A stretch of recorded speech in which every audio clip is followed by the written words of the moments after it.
Yeah, so welcome back, and it was a great morning. And I also want to welcome those of you that just arrived, because I know there's some people in the room that just joined for the afternoon session. So I want to give you a very warm welcome as well. So this morning, we talked a lot about our theme, about inspiring each other, about sustainability, and also about peace. We talked about it also from a macro perspective. We saw statistics, we saw grim facts after COVID and what's ahead. But we were also uplifted and understood that we can really do a lot, particularly if we all work together. And it doesn't need to be big, it can be small by small. We also know that it's our job here right now even to value each other even more. We have understood that the feminine, the women aren't as valued as the men, not always even by women. So we can use this occasion to, as everything we listen to and everyone we listen to catch ourselves if we are judging anybody, including our own sensation about it. So this is a good moment for us to be together, not just to listen in a passive way, but to listen in a very active way, where you're paying attention to how you're feeling about all of this. Now, business is an interesting place to be. Companies have a lot of power, and companies are getting a lot of things done. Companies and work can be done with a lot of heart. So as we went this morning for the bigger picture, we are now zooming into the world of work. Later in the day, we'll zoom into our individual stories. So as we are looking at the world of work, we are asking ourselves, what are the new ways of working? What are the new ways of leading? And how can that be done more sustainably and with more peace? So I invited 4 ladies here today who work in different industries, in different countries, and we want to hear their stories, how they're running their businesses and how they're doing it more sustainably. So we're going to start with Annette. Annette is the CEO of a company called Medela, and it's a company whose mission is to turn science into care. I met Annette when she was working at Medtronic. She has worked for more than 25 years in the pharma tech industry. She's a civil engineer or an engineer over many, many years, and has a passion for innovation, technology, and women in leadership. So welcome, Annette. A warm applause to you.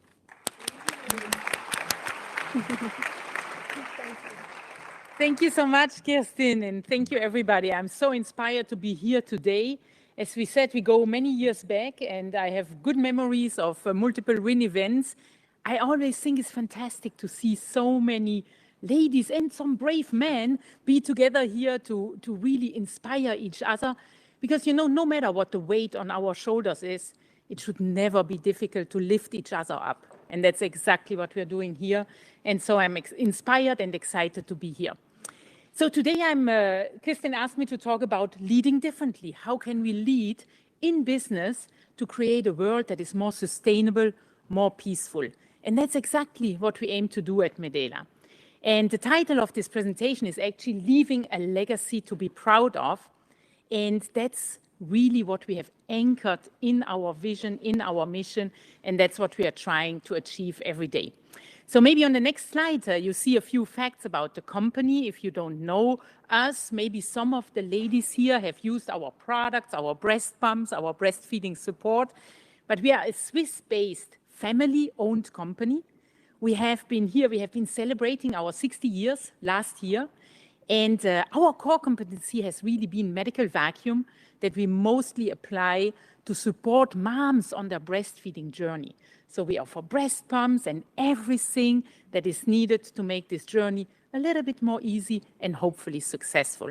And we do this both for consumer products as well as hospital-based products. So we also are present in maternity wards, NICU wards, with vacuum-assisted delivery, feeding products, enteral feeding products, really everything around breastfeeding and really supporting moms.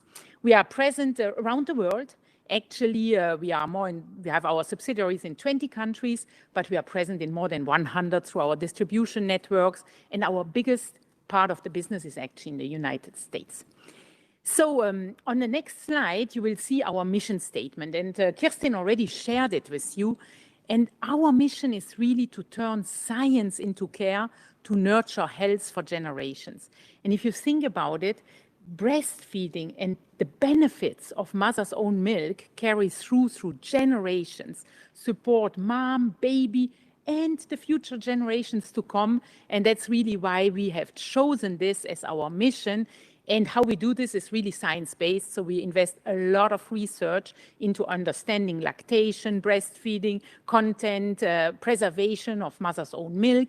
And we really listen also to our customers, observe natural behavior to really take all these elements to make the best possible products to support moms.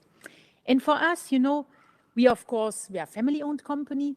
We are, of course, also financially driven, but our most important number is really what you will see on the next slide, which is the number of customers we serve every year. And we are very proud, and that's really how we communicate also to our employees.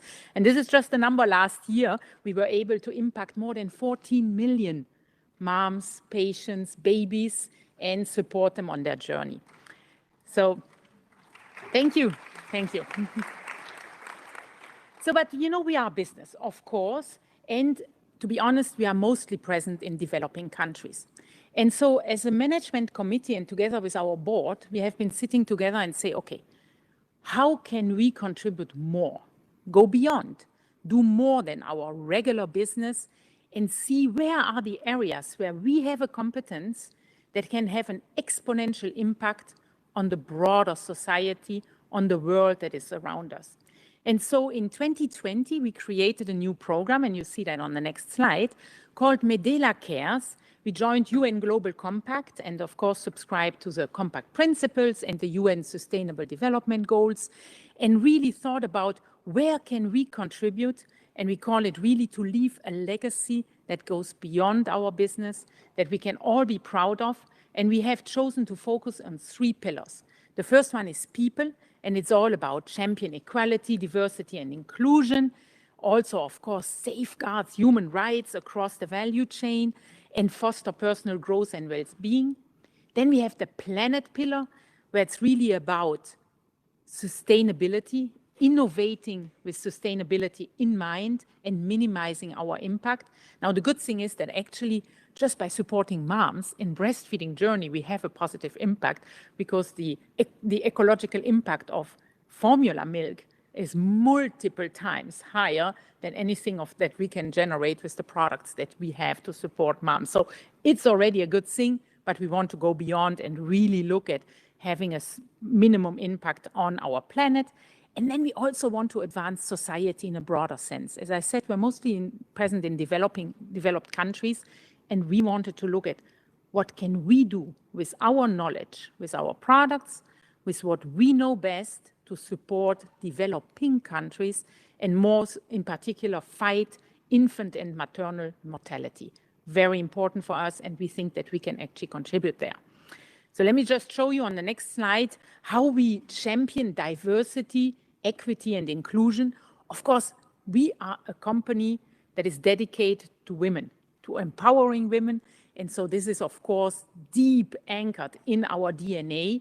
And we have a lot of activities that we do there. And we have also specified them in our goals, you know, how we want to have diversity also in our senior leadership team, inclusion, and again, making sure that we sustain, that we have, we safeguard human rights and labor rights across our value chain.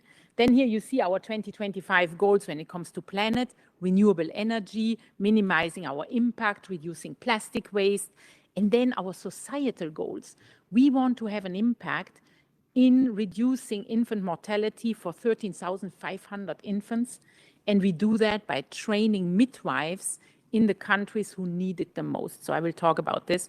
And then we are also supporting the most vulnerable infants, premature infants, with our technology and enabling more moms to provide breast milk to these infants. So these are our goals, and we have published them. Every year we publish our UN Global Compact report, and it's a great way to have this discipline as a company. You know, Sometimes you have a good year, sometimes you have a bad year. This is anchored in what we do. We have a public commitment, and this is exactly what we measure ourselves against. And I think that's a really, really important point. So when it comes to diversity and inclusion on the next page, you will see that we are doing a lot of things inside of Medela. Of course, we want to create role models. We were talking about this, in the previous session, what you see, how you can identify young women who are aspiring to have a broader career. They need to see role models above and really have this strong mentoring and support. We are really anchoring this into our culture and making sure that we support moms with the right programs. I also wanted to mention we have started something which we also call Second Chance. We talked about this morning, about education. I'm talking about second chance after maternity leave. If you have been extensively on, maybe taken a time out, a few years out, it's extremely difficult to come back into the workplace. And we want to enable this, so we favor women who give them an opportunity to interview, maybe find a new job again after being out of the circuit for a number of years, which usually becomes extremely difficult. So these are some of the things that we do, and of course we measure our inclusion and our diversity scores. We have received a number of awards for this. But again, here we were thinking, what can we do beyond? How can we go outside of the walls of Medela? And on the next page, you see some of the programs that we support externally.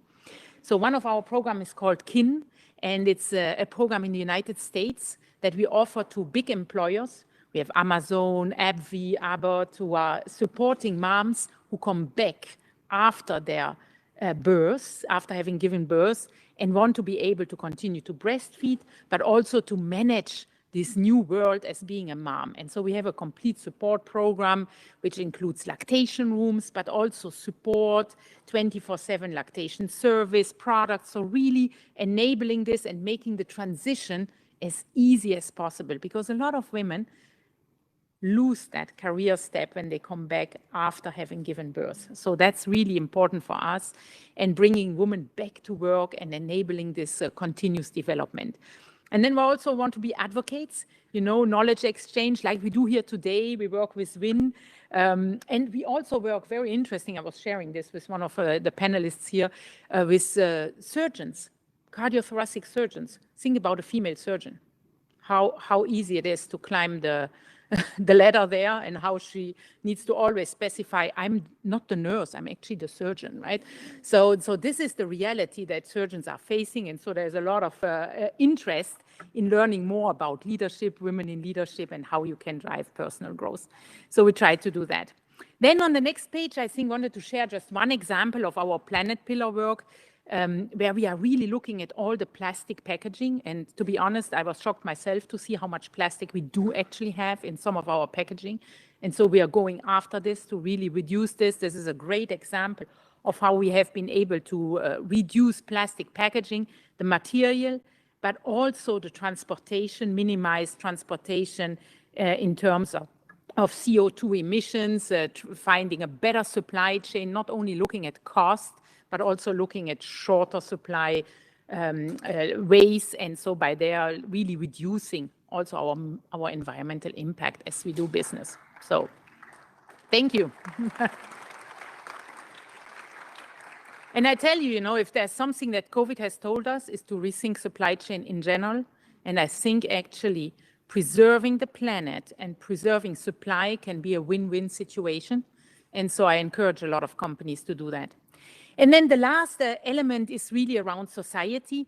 And as I said, we have been thinking, you see that on the next page, how we can make an impact with our knowledge. And we have been looking at, especially infant mortality and malnutrition, but also maternal mortality.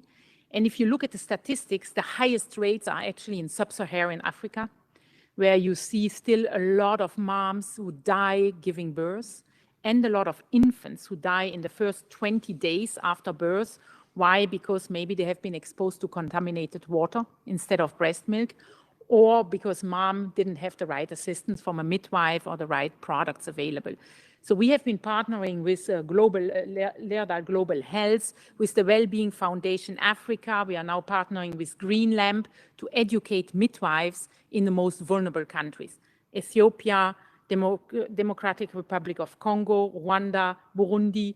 That's the areas where we go in. We offer very simple products that can be used in rural environment and that can be educated easily on, so that these midwives can really save lives, and that's how we want to have a broader impact.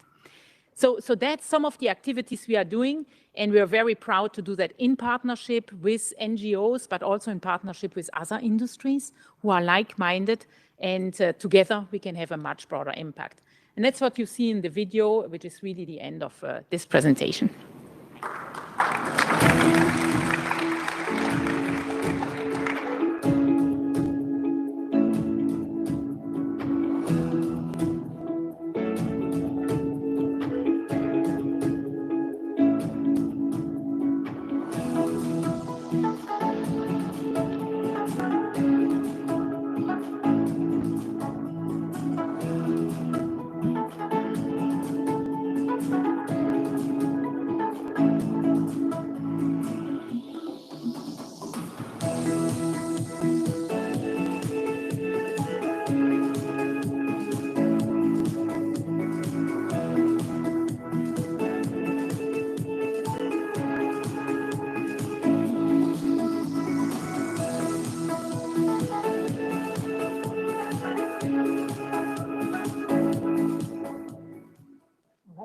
Thank you.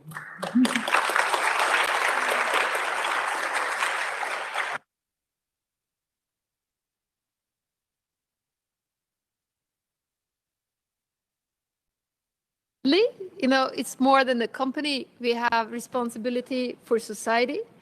And at the same time, this ability to think also about the details and all the processes you mentioned also, where you can save environment from waste. And also how important it is with breast milk, because it's also saving the environment for a lot of other issues besides the beauty of it in itself. So important that we can talk about this also, that there is no shame involved with that, because unfortunately that has also happened.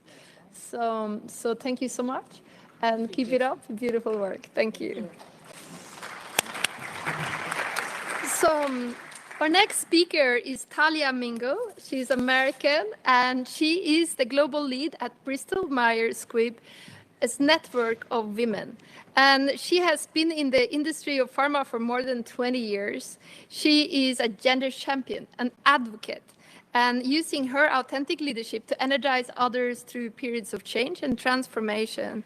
And yeah, I'll let you have the word. Thank you. The floor is yours, Talia. Thank you, Kristen. Hi, everyone. I'm really happy to be here and to share a little bit about what we're doing at Bristol Myers Squibb. Can you hear me okay? Oh, I'm sorry. It's done. It's done.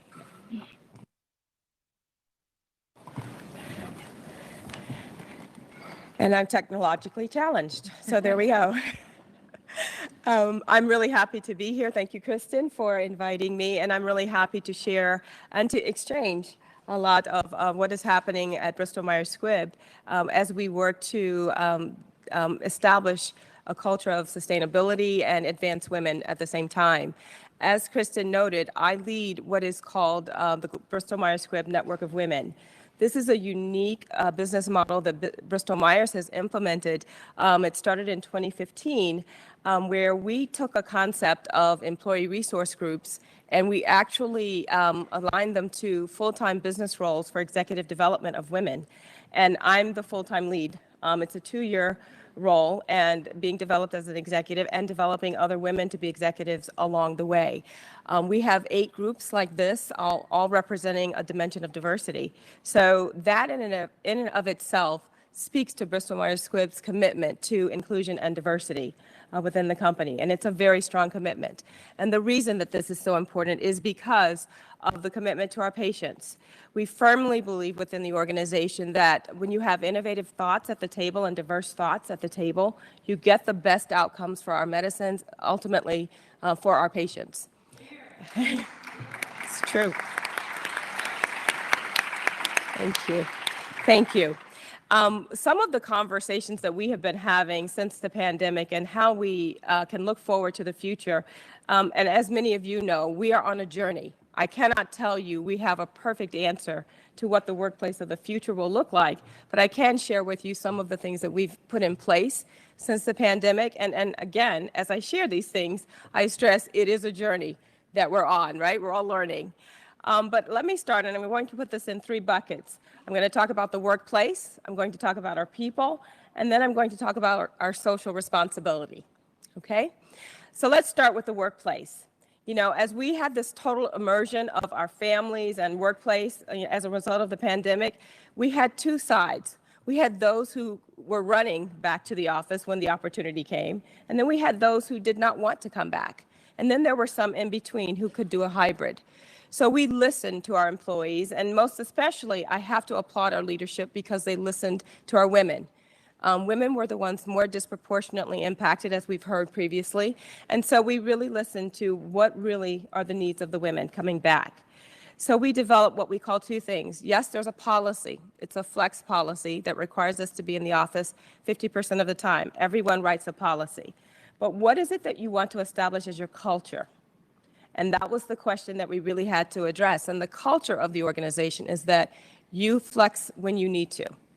That is one of the most important things I think we can do with our especially our female employees, because as we know, this script is not done yet. This play is not done yet of the pandemic. And every day is almost a different day for everyone. So we offer that flexibility as a part of our culture to say, do what you need to do to manage your life and your work. And I applaud the company for that because, again, this is a journey and we're learning. The next thing we do, and I'll move to people, you know, it becomes a challenge to actually manage when you're remote. A lot of women voiced that they felt that they were disproportionately disadvantaged when they worked remotely because they're not in front of and have the same opportunities as others. I think that's a global concern. So what we did was we mandated that if you're not in the room, you get equal amount of attention and time. And this is a practiced effort. This is not something that happens overnight. Again, I stress it's a journey. It's totally a journey. And then the last I'm going to highlight is our societal commitments. There are a few things that Bristol has done in this space since the pandemic, and of course, since the murder of George Floyd. It has made all of us more aware of the disparities that happen racially, and of course, we are aware of what happens from a gender perspective. So what Bristol Myers Squibb has done, and it's through the work of a lot of our people in business resource groups like Be Now, is that they've doubled their commitments in the U.S. To those organizations that our employees donate to.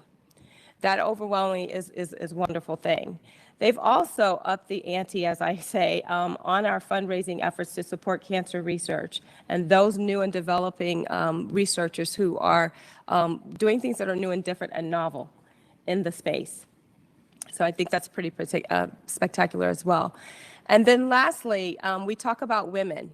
One of the things that we've noted and one of the things that we're very committed to within BMS, and we've done this through Be Now, is we're looking at the issue of domestic violence against women around the world. And so we've asked our organizations and our chapters around the world to actually make this a priority as a part of our community outreach.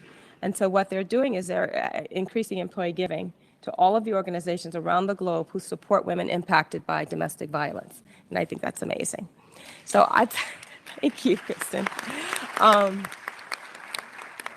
I'm going to stop there for now. Just a really short update on what we're doing. Okay, thank you.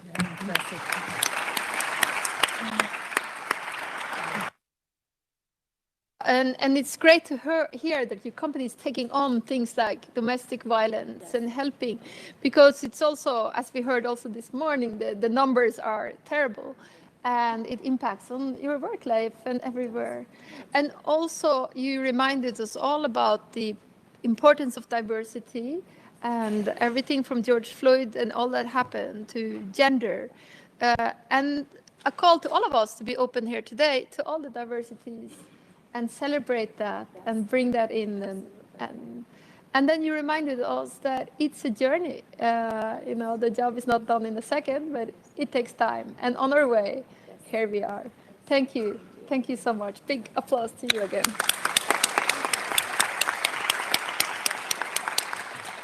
So Now, our next speaker is Titiana Mele. She's the managing director at Lundbeck in Italy. She has a degree in economics, and previous to joining this role, she was in an advisory business. She's also been part of the Ministry of Healthcare in Italy, been in various roles, marketing and sales. She was only 39 years old when she took on the role of heading the company in Italy, and was hired when she was fully pregnant. Yes.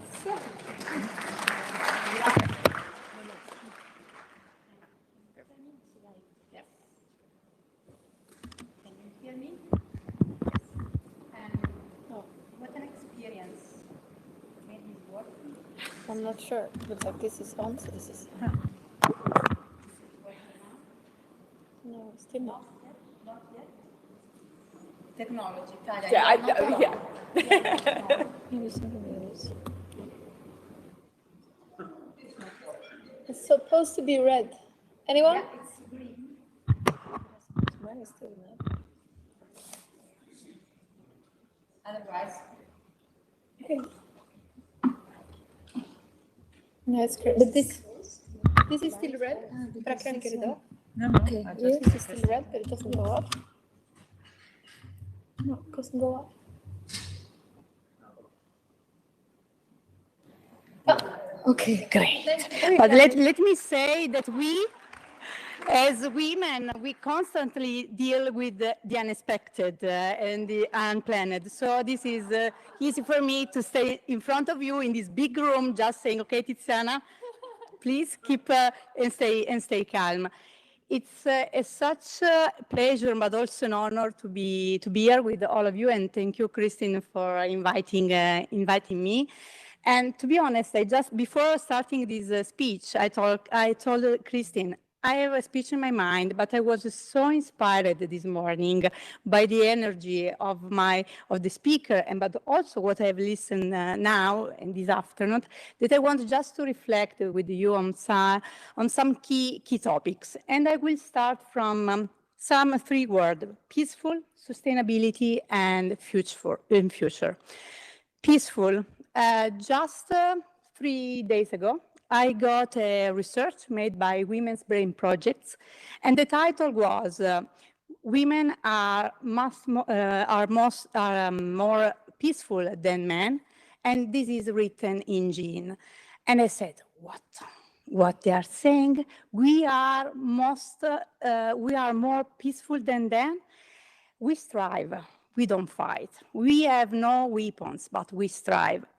We strive for a just cause, and we want things to happen. This is the reason why, for me, I'm not a peaceful lady, but I'm a lady that I want to strive for a just cause, because I want a different world. I want that my son, that just was born when I was hired in Lundbeck, this is the company that I represent today, can live in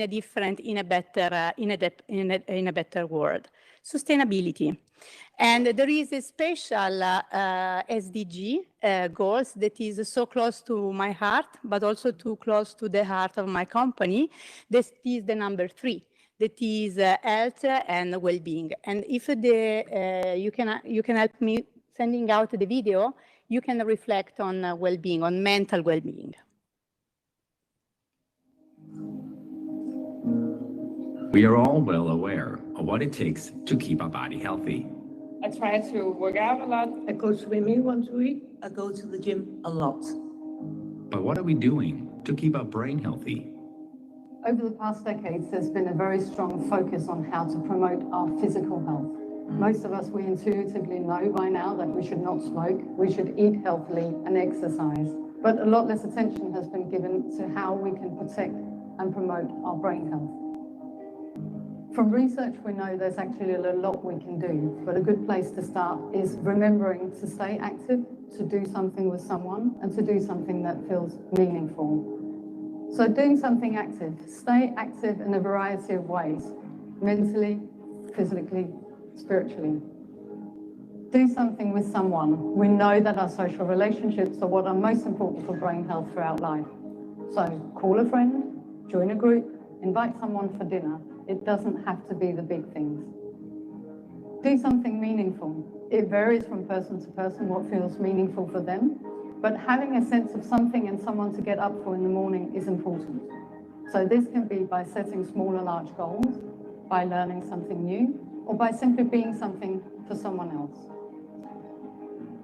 Promoting and protecting brain health throughout the life course is of critical importance to promote mental health, but not least to reduce the risk of mental health disorders.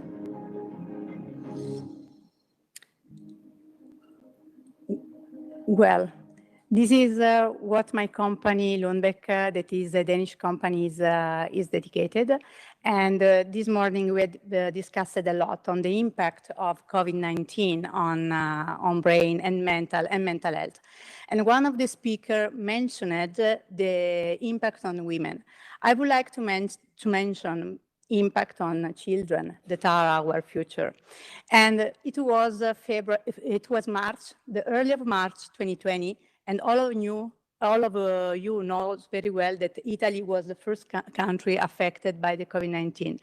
And I just met on Teams or Zoom, I don't remember what tools I was using, HBA, that is the Healthcare Women Association in Italy. And there was, even if in front of a Zoom, there was a special feeling, and they told me, Tiziana, what we can do in this moment? And I say, well, let me reflect some minutes. And a lot of kids are at home having a homeschooling. And for many of them, for sure, the main meal was the meal that they got at school. What about having some, gathering some money to help these kids in Italy? And they told me, Tiziana, what we can do? Okay, maybe we can found a ONG, a no-profit association that is Banco Alimentare in Italy, and then we can also have a grocery that can support us. Give me just a couple of days. And in a couple of days, I got the number of the president of Banco Alimentare, and I sent just a text and say, I'm Titiana Mele, and I want to do something for children. And he called me back and said, what? What are you doing? We are in the middle of pandemic. We are in a crisis, and you are saying that you want to do. Yes, I want to do something that can have an impact. And just having two calls with HBA, with Banco Alimentare, and with UNES, that is the grocery in Italy that we have supported us, we were able in 2 calls of 45 minutes each to build up something that was incredible. And keep in mind that we never met each other. Never. We just met each other after COVID. So the main lesson for me is if there is a will, there is a way. And what I can say that, of course, we were a lot of women driven by passion, driven to make things happen. And this is, I think that this is sometimes the main difference between men and women. We, as I said before, we don't fight.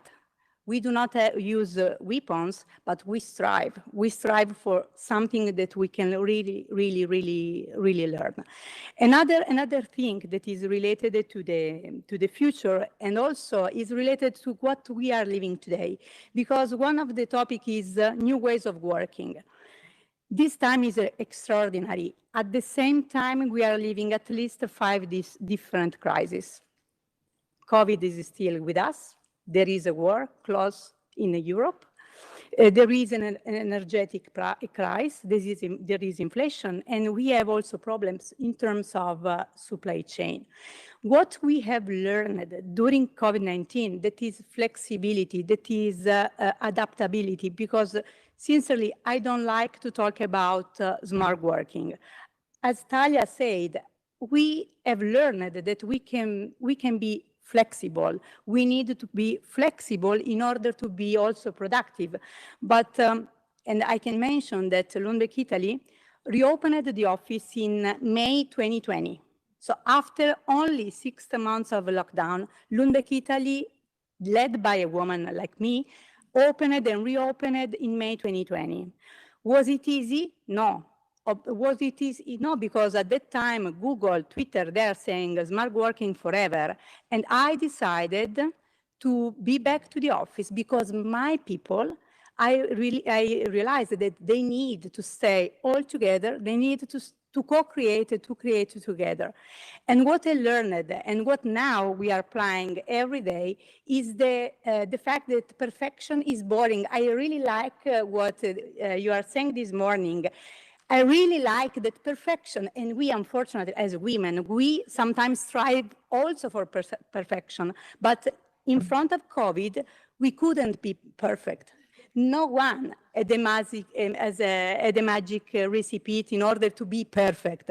So what I said to my team, and my team is composed by 90% of women, but this is not good, what I said to my team, because we need also to be inclusive, to be much more diverse. But what I said to my team every day, please make mistake, but please learn quicker and quicker, because only making mistakes, you can really be innovative, and you can really survive in a world that is changing day by day. Thank you so much.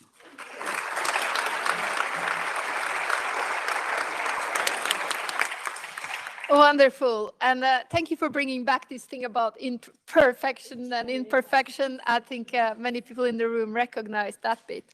Also important what you said, take initiative. And about this fact, you reminded us about children, and that for some, the only meal they have is that one they get in school. So when school is no longer there, what happens then? So thank you for bringing that up. And also your initial thought and what you're actually doing with the company to what are we doing to take care of our mental health? And a lot of that has to do with staying together and doing things together. So a very important reminder, as we know, the mental health issue is skyrocketing. Now, we are going to go to another part of Minna Uran. And Minna is the co-founder and CEO of Algae World.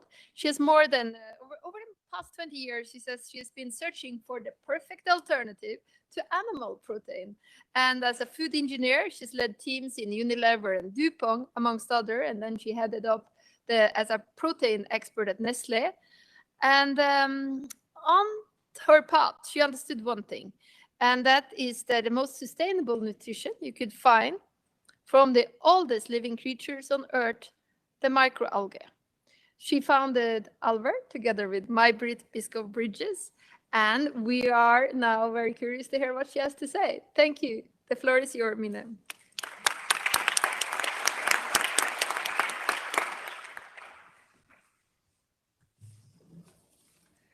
So, thank you, everyone. It's a great pleasure to be here. I met Kristen 15 years ago when I have received a call when I was at DuPont and I was leading diversity activities there. Yeah, would you like to speak at the WIN conference? I didn't know anything about WIN conference, but opportunity is opportunity. So I just went to Lausanne and I spoke at that conference. Since then, we have changed a lot. I changed a lot. I left DuPont and then moved to Nestle. And then at Nestle, I felt also it is not going quick enough in terms of sustainability. And this is why I have decided to create my own company. We can change now.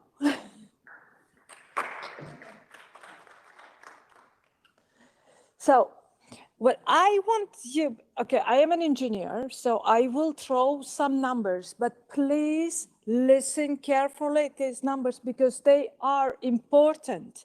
They are so crucial for our future. Number one, you see actually that since 2003, between 2003 and 2019, we have increased arable land in the world by 9%.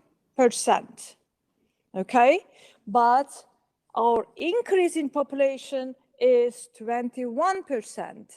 So what is happening is, although we are increasing our land use, we are losing land per capita. And this is so important. This is something that nobody, I have a feeling that nobody really realizes yet. Because what is happening is all this deforestation, all those Amazon fires are due to this fact, because we are 50% of gain of this arable land is coming from deforestation. So this is really crucial for our future, for our children's future, and this is something why I have looked at the sea. Can we change the next one? So when you see microalgae, why I have looked at microalgae? Why didn't I look any plant protein, although I have been working for 20 years in plant proteins? Because of the land use. Land use is important. The second really important thing is the CO2 emission. So if we have a much better CO2 emission with microalgae than any plant protein. You can see here the soy protein, who has largest protein content compared to pea protein and so on, is also less. If just now listen to this number, if we would only change 5%, reduce 5% of the meat consumption and change it to microalgae consumption, we would save per year 260 million CO2.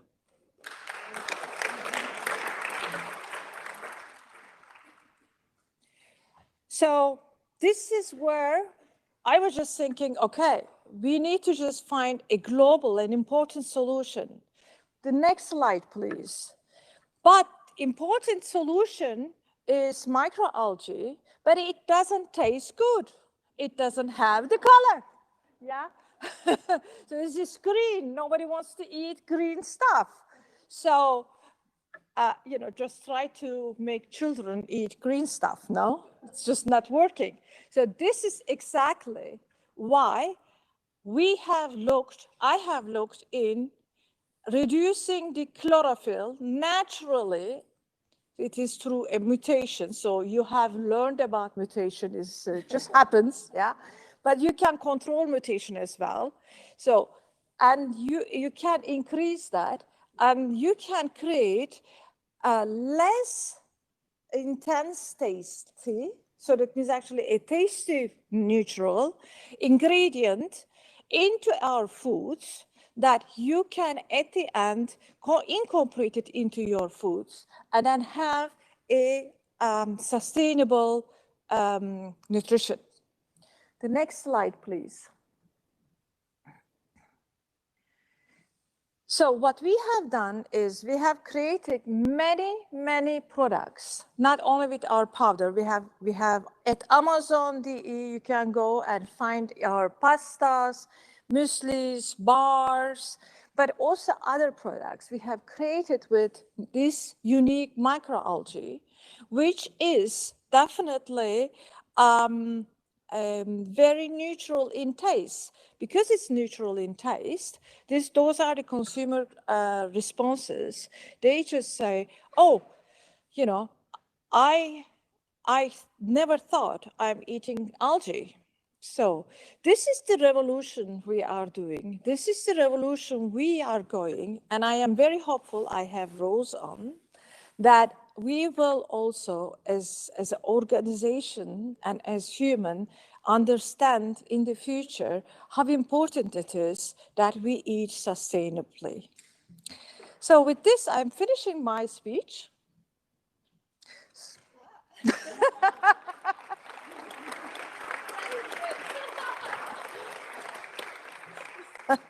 Thank you. Thank you. It's so fascinating. Like, isn't it great how we are also different? We have some people who are very wordy, and then you have other people like, we just had a scientist, an engineer, here the number, here the thing. It's wonderful. We love it. What a great garden of beautiful flowers we are. Thank you, Mina.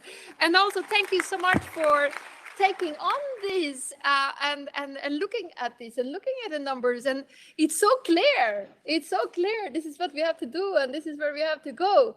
And Mina mentioned something. So she worked with these amazing companies and many of you in the room may work for these companies. And still you said it didn't go fast enough. And that's a very interesting sentence. I know it for myself too. I was working places where it didn't go fast enough. And I think then the thing is, should you stay and keep trying to make this happen, or should you go? And Mina, since you were so short and synthetic, I'll ask you that question. So when you were in the multinational and you wanted to do the change, but it went too slow according to you, and then you jumped into entrepreneurship. I mean, what was the process going on? And now, how do you feel about being an entrepreneur on this journey?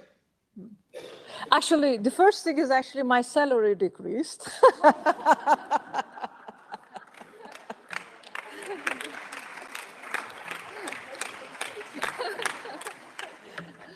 But it didn't really matter because I really enjoyed the 5 years. I have a fantastic co-founder with whom we just overcome all the barriers. We are having so much fun. Difficulties, yes, many things, but it is just a great journey. We are now we are celebrating our 5 years. As you know, actually, startups do not survive. 95% of the startups do not survive 5 years. So we are 5% of the.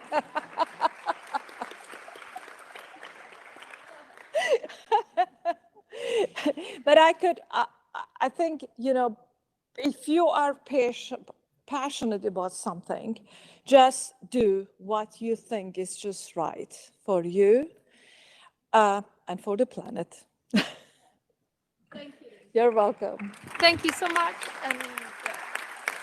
And this morning we talked about making your dreams come true, and that women's dreams are so often more than just for themselves, but they are also including themselves. So it is both your own purpose and the wider one. So I was just thinking, since I have actually a few more minutes, is there any questions from the room to our speakers? I can take 1 or 2 questions. No questions. That's okay. So I would like to thank you very much. And we just be seated for a little while. We are going into a little breakout, or not breakout, talk to the person sitting next to you about inclusion. And I would like us to think about inclusion, not only about how we feel when we are included or how we are all felt moments when we have felt excluded. But if we can enlarge also the part of inclusion to include nature and others as well. So the first thing, let us think about a time when we really felt included and what is the best way of practicing inclusion, and then start thinking a little bit about including also nature or people, other places, like the children that didn't have meals when they were no longer going to school, or various groups, or so on. Okay, we start. Thank you.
Yeah, I think we have to Yeah, do we this. just, Let's see. You want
If everyone could take their seat, please. We're about to start the next session.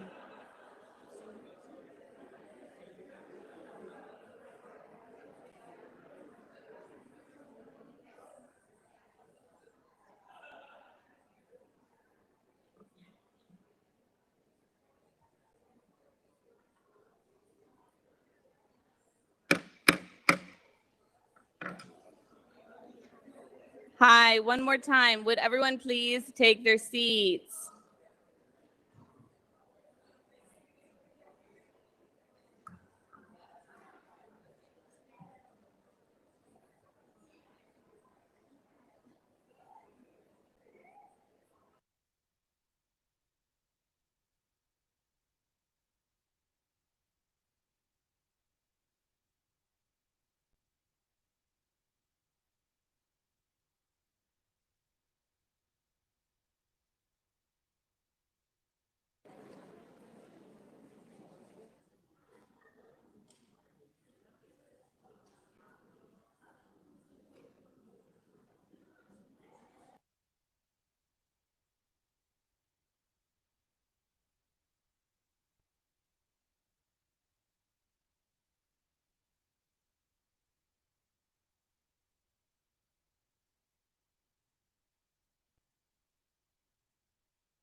Oh, I think it's on. Yeah.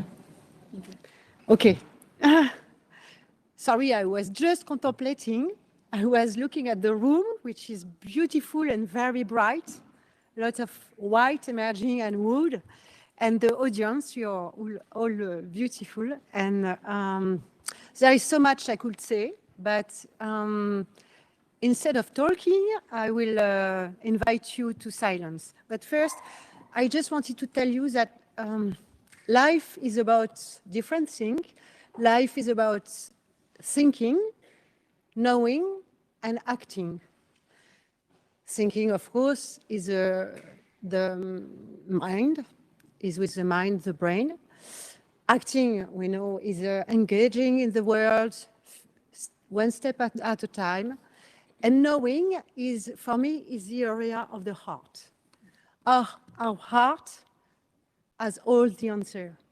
Our heart is the space for peace, for inner peace and for outer peace. So instead of talking a lot, I am going to invite you to connect to your heart and to connect to what brought you here, what made us gather today in this very special day, because today is Buddha Day, is Vesak.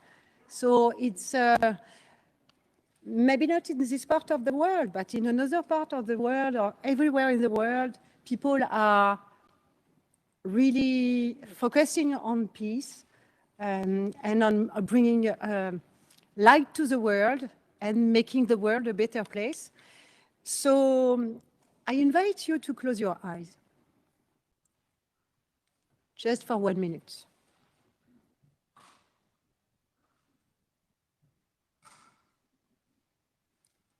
And just connect to your breath.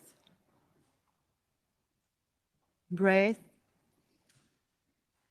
is your life force.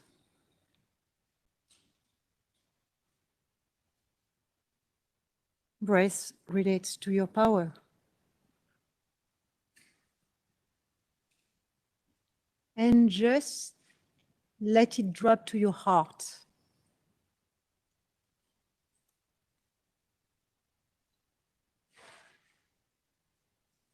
To the center of your heart.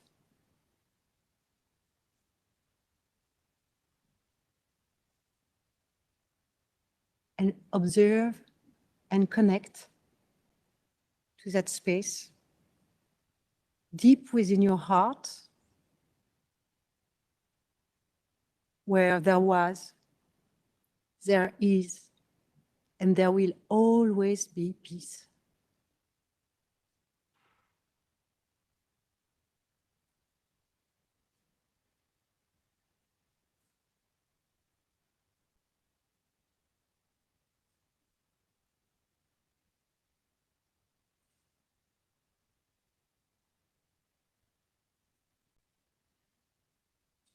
And now I invite you, at your own pace, to slowly connect back to your breath and open your eyes. Thank you. So this is my honor today to introduce two incredible leaders, two incredible women who have dedicated their life to empowering women. So first, I'm going to introduce Rekha Modi, who is the founder of Stri Shakti, the parallel force in English. And she founded this over 3 decades ago, and she's going to share our message. Kar, Om Shanti, Shanti, Shanti.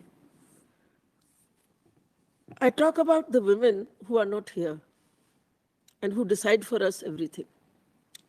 The politicians, the women politicians.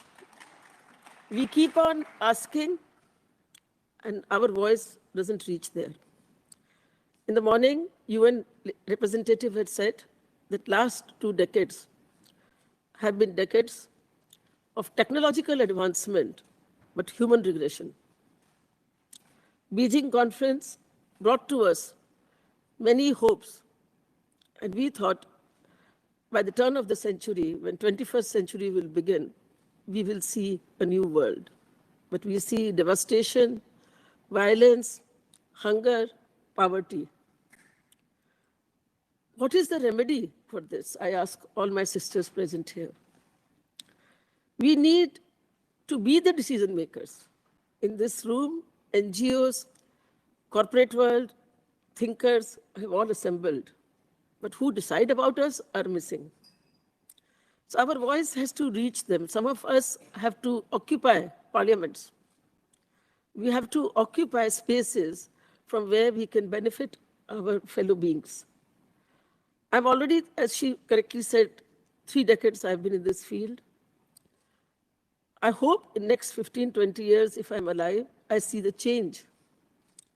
The change we are all waiting for. In politics, in parliaments, world average is still only 25%. I come from India, where our average is 14%. When it comes to state governments, our average is 6 to 7%. We are 50% of this world, but where are we today? But I must say that due to certain changes, due to some right-thinking men, few important changes happened in India. There were 2, 3 laws which have changed the society. One, domestic violence bill. That was the violence at home, whether mental, physical, or any kind of violence, we were told 0 tolerance. So that has improved the home life in a very large manner. Secondly, the right to property. 2006, we got right to property. Now you tell me, how many of your brothers are so innovative that they've made money with their mind? No. Most of the men sell properties and they make money. That's a simple truth of life. That's a simple truth of life. So when we don't have any, we don't own a part of earth, so then how can we be successful? And I'll tell you from my personal experience, the Mother Earth, for her own survival, has activated female energy because she's also facing the same problem as what we are facing. United Nations, I was told by one of the Deputy Secretary General, has failed on every front. The wars have only escalated. 20 years back, it was 3 major wars: India, Pakistan, Iraq, Iran, Israel, Palestine. Now Ukraine and Russia added. And another small wars, Afghanistan. What has happened to Afghanistan? My sister spoke about Afghanistan, Taliban. And I tell you, major mistake had happened. If Americans had trained women commandos in Afghanistan, they would not have let their country go to dogs. But what men are doing is, so it is the woman power we have to invoke. But our name is not woman power, we say force. Because I come from the land where divine feminine is what we believe in. We have a female goddess, Devi. And I must share with you, many of you may not know, that all the male gods are inactive unless they are touched by female goddess. No, that's the truth. They prostrate in front of the goddess. They seek her blessings. So today, my friends, we have to achieve something which is still left. I want to take you back to 1893, where first women rights came in, voting rights in New Zealand. Now, I declare from this forum that 2023, next year, is going to be the year of women political empowerment. And I want all of you to walk along to spread this message, because if in one country we don't get political empowerment, other country like Putin, what he has done to Ukraine, they'll go and ruin our earth. Then our country will get affected. What is happening in Afghanistan, India is crying. Because not only are we suffering, we also understand that any time this can happen to us also. When somewhere ruination takes place, other people get alert. It may happen in our country also. So my dear sisters, you all are here from morning. Patiently you are here. And it is from your heart that you want to bring a change. Then let us make 2023 a successful year. It's next year. And let us seek women's political empowerment so that what Taliban is doing, what Putin is doing, what may happen in Hong Kong, what has happened in Hong Kong, should not become a world problem. With these few words, I would close my appeal, and I request anybody to ask questions, because it is to those people who are sitting in power our voice should reach. I would only quote Mahatma Gandhi, who said, if women of the world get together, they can crush atom bomb like a nut. So basically, we have to all walk together, because otherwise what is happening in Afghanistan, what is happening in Ukraine, what is happening in Hong Kong, there is no guarantee that it will not happen in our country. Thank you so much.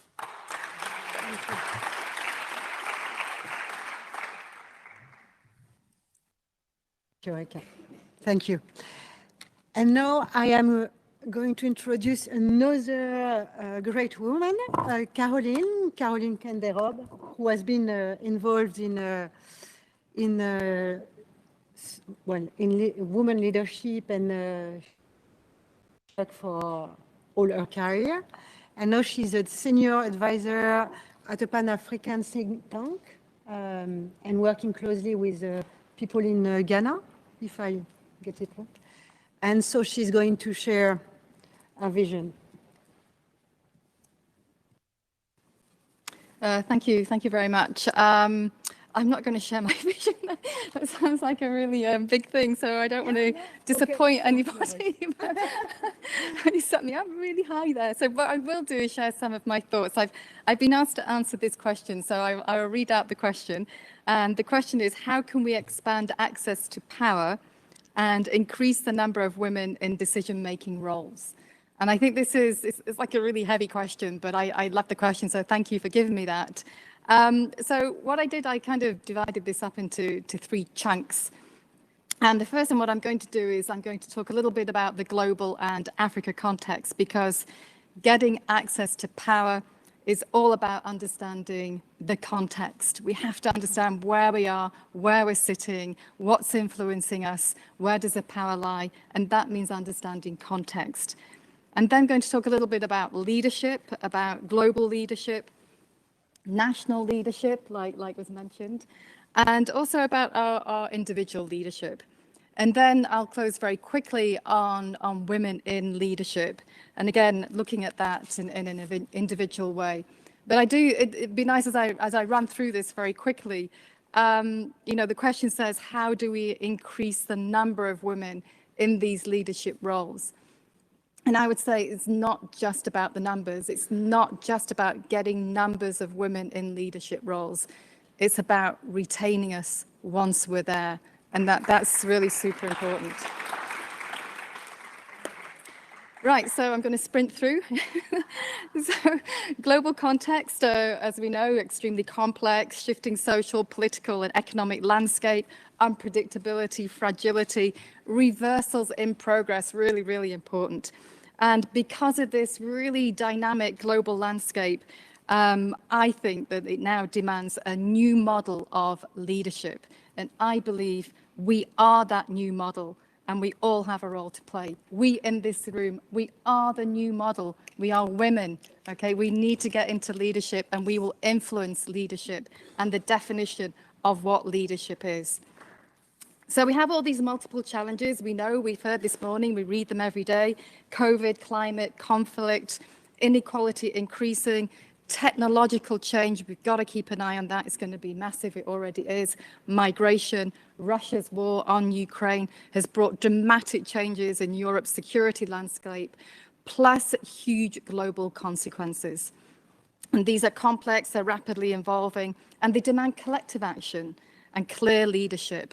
And if we look at COVID, it just swept through the world. Everything changed. Countries, societies, communities reshaped.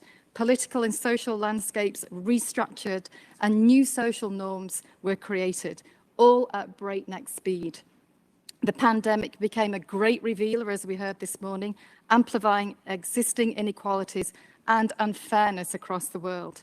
We had this amazing, impressive leadership on scientific discoveries with the vaccine, but global political leadership has been woefully lacking in COVID, but also in other global challenges such as climate. And I would argue that our rules-based international order became fragile, even disordered. We have seen the rise of populism, protectionism, nationalism, exacerbated by COVID. And political dynamics are driving this short-termism, yet our multiple threats demand a long-term thinking and greater cooperation, and that's what our leadership means. Citizens' trust in governments across the world has been eroded, creating fragility in once stable economies. Take the USA. January the 6th, who would have thought last year what happened there? And now we have the alarming prospect of an overturn of Roe versus Wade, and that affects every one of us in this room. So if we look at Africa, it's a very similar situation: lack of vaccines, COVID, increase in poverty, huge challenges around debt, and even talk about driving an extra 30 billion people into extreme poverty. But there are opportunities in Africa. And I think what we see across Africa is a discussion on the Great Reset, a transformation that calls for astute leadership, management of complexity, fragility, urgency on multiple fronts. How can this be done in Africa? Enter Africa's managers, transformers, frontline workers, and caregivers, African women. And they are often hidden. They are the leaders, they are the change makers, they are the managers, and they are changing Africa at many levels. Leadership is at multiple levels. And we also see great collaboration across African leaders vis-a-vis COVID and vis-a-vis climate. So on my last bit, I'm now just going to talk about women in leadership, and it's to connect that global context that we're sitting in, our national context as well. These dynamics that we all have to deal with, we have to know what's going on around ourselves and globally as well at the same time. So we all know that women make up fewer than 10% of national leaders worldwide. Less than 7% of Fortune 500 companies are CEOs are led by women. Only 1 in 4 parliamentarians in the world is a woman, and we all earn less than our men. And I just want to You may know some of these women. Ngozi Okonjo-Iweala heads up the WTO. Christine Lagarde heads up the European Central Bank. Amina Mohammed is a deputy of the UN. Winnie at AIDS, Kristalina, IMF. These are fantastic role models, but their road to leadership has been very bumpy. It is not straight, lots hidden. We don't share our stories. Why would we share our stories? We don't share our bumpy stories. I know all these women, their road to where they are now has not been easy. And these are the women who have survived. And what Ngozi and Julia Gillard said in a great book, Women in Leadership, Real Lives, Real Lessons, I suggest you read it. She said, behind the statistics, they both said, behind those statistics are eye-popping statistics, they say, lies a pattern of unequal access to power. And Julia says very clearly she was blindsided by the sexism she had to face when she was in power. I just want to make one quote here of Ngozi, because I think this is very important, and I'll end on a few recommendations. And she says, women have to stay balanced on a tightrope between strength and empathy. If they come across as too tough, they're viewed as hard and unlikable. But if they come across as too soft, they seem to be lacking the backbone they need to lead. And we're constantly navigating those two spaces. And I tell you, if you come across as too soft, you are easily attacked. So we know the unconscious bias often shapes the way female leaders are perceived by the media, by men, by other women. We are hyper-scrutinized in all walks of life, but where we are taking the space of men, we are even more hyper-scrutinized. And I think all leaders are unfairly criticized. It's sometimes fairly criticized, but it's not an easy job. But women leaders who want to bring change are even more criticized. And I know of, and I've counseled many women in senior leadership positions who are increasingly subject to unfair criticism.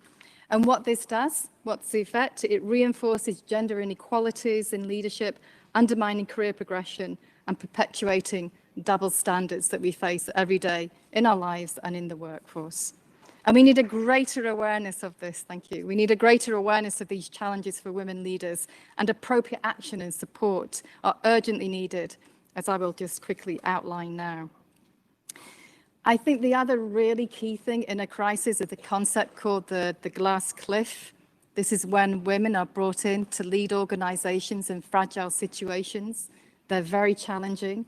Women often are able to change these organizations around.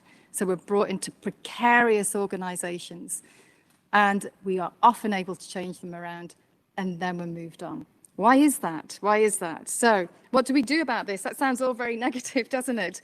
I used to think things were very, progressed in a positive way. Everything got better, but it doesn't, as we see globally. And that's why there is more need for us to pull together. So like I said, it's not just about getting women in leadership. It's about supporting women who are already there. And it's about retaining them. We need to support each other. We need to protect each other. We need to protect ourselves. We need to look at our HR. Does your HR, is it fit for purpose? What about your governance systems? Do your HR and governance systems talk to each other?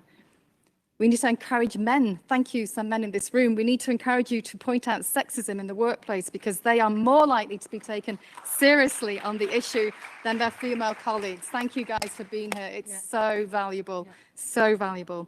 We need to encourage family building in the workplace. It's okay to have a family. I was at the World Bank. I had 3 babies. I hid 2 of them. One's fine, but 3's too many. So I never talked about my other 2 babies. There's a whole dialogue on that one. So we need to really create networks, and they're natural for men. They network like mad, and it's all about them. For us, we network like mad, and it's all about the issues. But let me circle back to the beginning and finish here.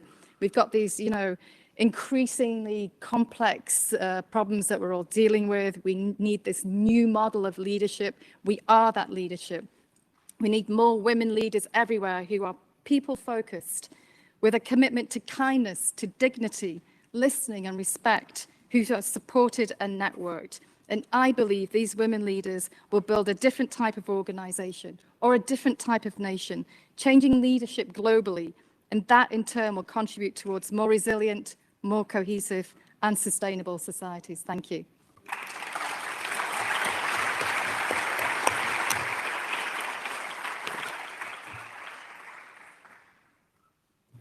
Is there any question for Rika or Caroline?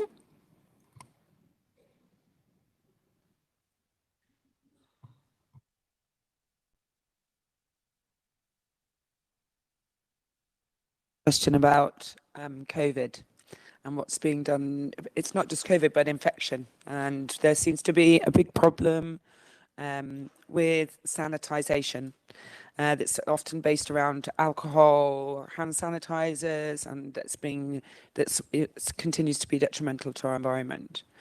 So I want to know how seriously people are taking COVID now, because it seems to have disappeared, and how important people think it is to protect the young women that you were talking about from infection, and how important it is to sustain our well-being physically.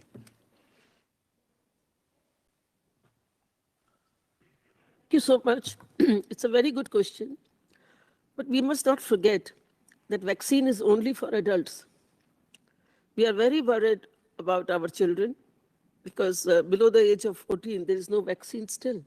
So I think every mother in every home is worried about COVID and is taking steps very seriously. So I don't think the COVID fear has gone.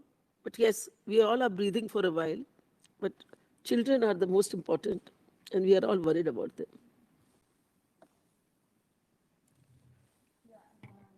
To add to that, I would just, one sentence that I think in Africa, everybody is, globally thinking we'll just move on now. But in Africa, still a tiny proportion of the population have been vaccinated, and we're still struggling to get vaccines to Africa. I mean, it's global failure of leadership.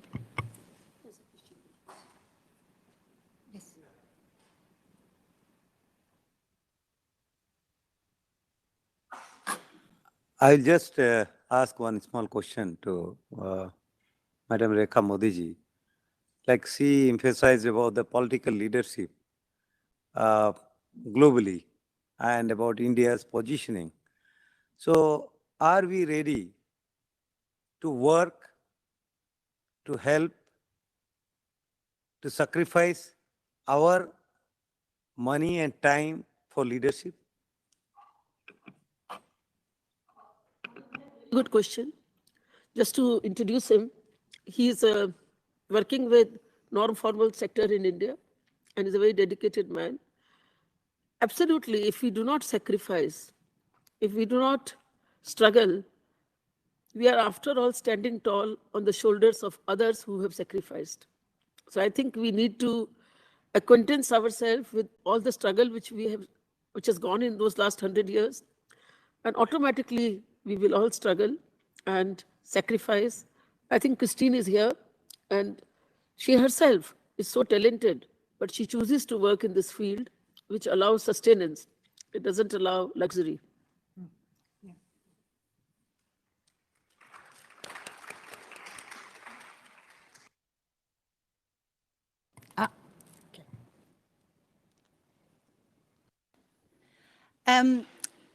Caroline, I really enjoyed that. I enjoyed both. You mentioned that you had 3 children and you had to hide 2.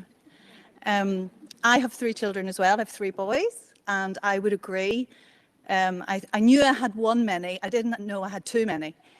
But you talked, what advice would you give, or what ideas do you have about, what type of things did you do that you wish you didn't have to do or you would have changed?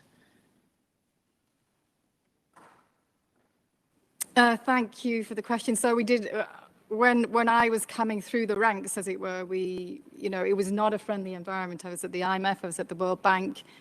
These are macho institutions where you hardly have any women leaders at all. And in fact, I had to bring one of the babies to work every day to be breastfed. And actually couldn't even use that word, breastfed.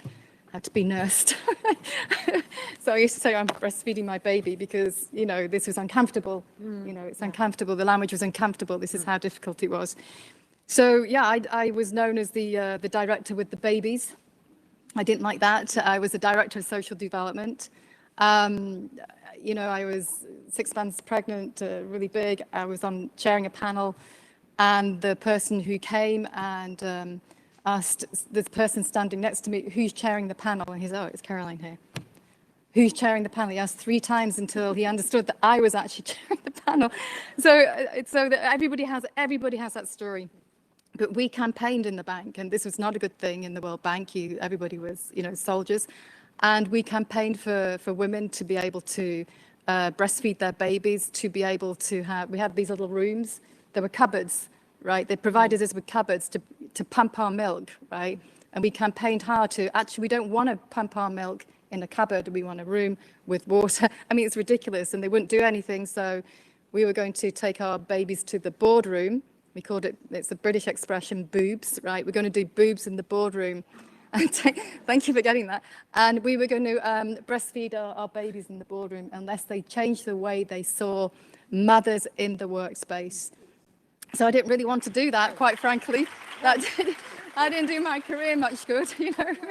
And, you know, so eventually I just thought, well, you know, I'll bring my alien to work. And I brought my alien to work. And every day the nanny brought the alien to work, my little cute baby. I walked around the office and I did meetings with this little baby on my knee. But that was very unusual in these days. It's more trendy and hip to do that now, but it was risky. And so I think there's a lot of risks as a mother in the workplace. My biggest risk, though, and I think the biggest risk facing a lot of people, and I won't go into details, I'll just say it very succinctly here, is when you become, well, it's risky all the way up, but if you know, end up in one of the, you know, key women in leadership, it's really a tough place for women in leadership. It's tough, guys. It's tough. So just to say, don't be naive like I was. Be careful and get your networks of support sorted out very quickly.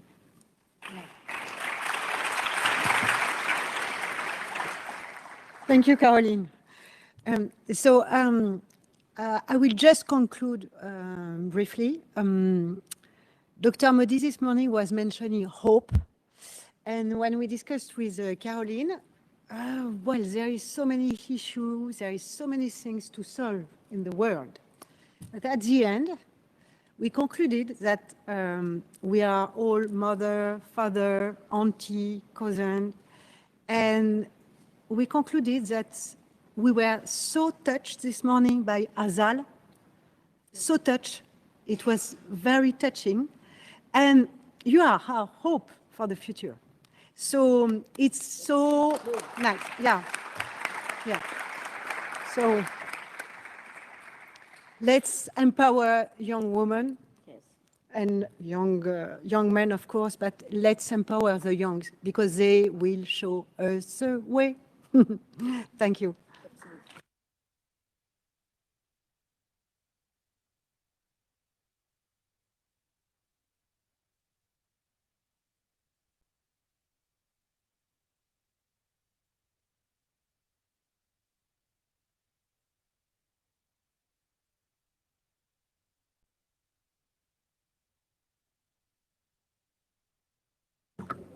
So while we are changing the set, so to speak, maybe have our next question.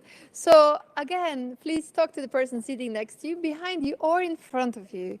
And how can we create the future with humanity as its core? What does it mean to lead with your heart? Okay, please go ahead, about 10 minutes.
Hi there.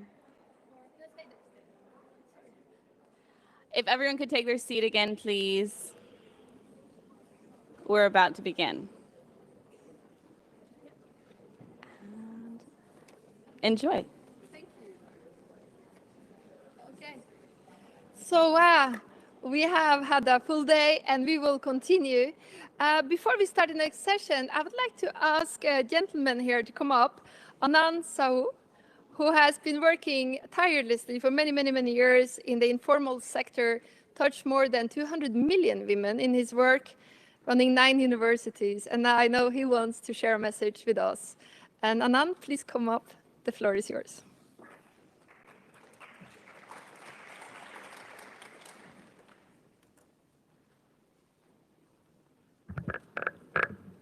Thank you so much, respected Christine Madam,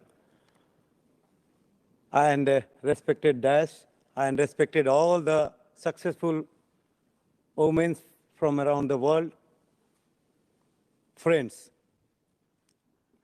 I'm really thankful to Madam Christine, who has given me 2 minutes stolen out of this busy schedule. I know it's very tough handling successful women, because I have been seeing, I have my own 8 sisters. Since my childhood, I have been facing that. And I have been learning also. So really, I'm thankful and very, very fortunate to address on this August House of United Nations. Fortunately, once I was dreaming whether I will be getting the time or not. Because I know everybody has a lot of things to share here. So I will share one thing. Seeing the sun, if you really learn, then only I think the leadership comes. The sun is burning, burning, burning, but empowering, powering, and germinating, and keeping the earth and universe very, very movable, green, and always prosper. So that is the way I think we should try to,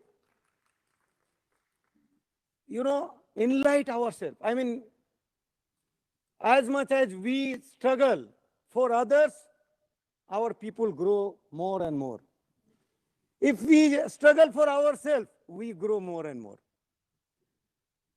So I have been working for the informal sector.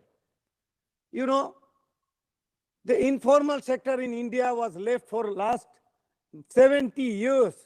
But when Prime Minister of India came as a Prime Minister, we have seen many schemes you take from Jan Dhan Yojana, Ujjwala Yojana, Mudra Yojana, then Swanidhi Yojana. Then, it was a very, very, surprise. The toilets was not there in the country. And the women were going out of the, open side. And it was very surprising. Now, millions of millions toilets are built. In India, we call more than 30 crores toilets built. So now, as I have seen that, the smokeless kitchen is given by the Prime Minister of India. The women were suffering with many diseases.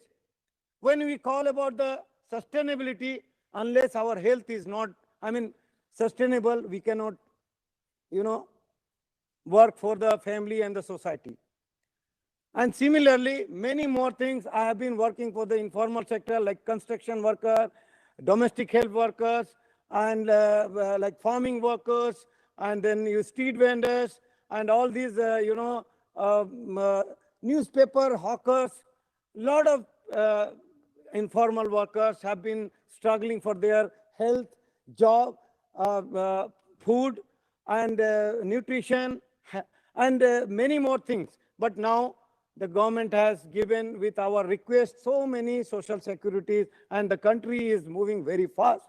That is why I have the trust that women leadership in India is emerging fastest as compared to the world. And thank you, Madam Christine. I invite everybody to India for women empowerment, innovations, and we will be very glad to welcome you there in India, because India is the youngest country of the world where the young leaders like women are moving around the world and they are contributing highest. Thank you so much. Thank you.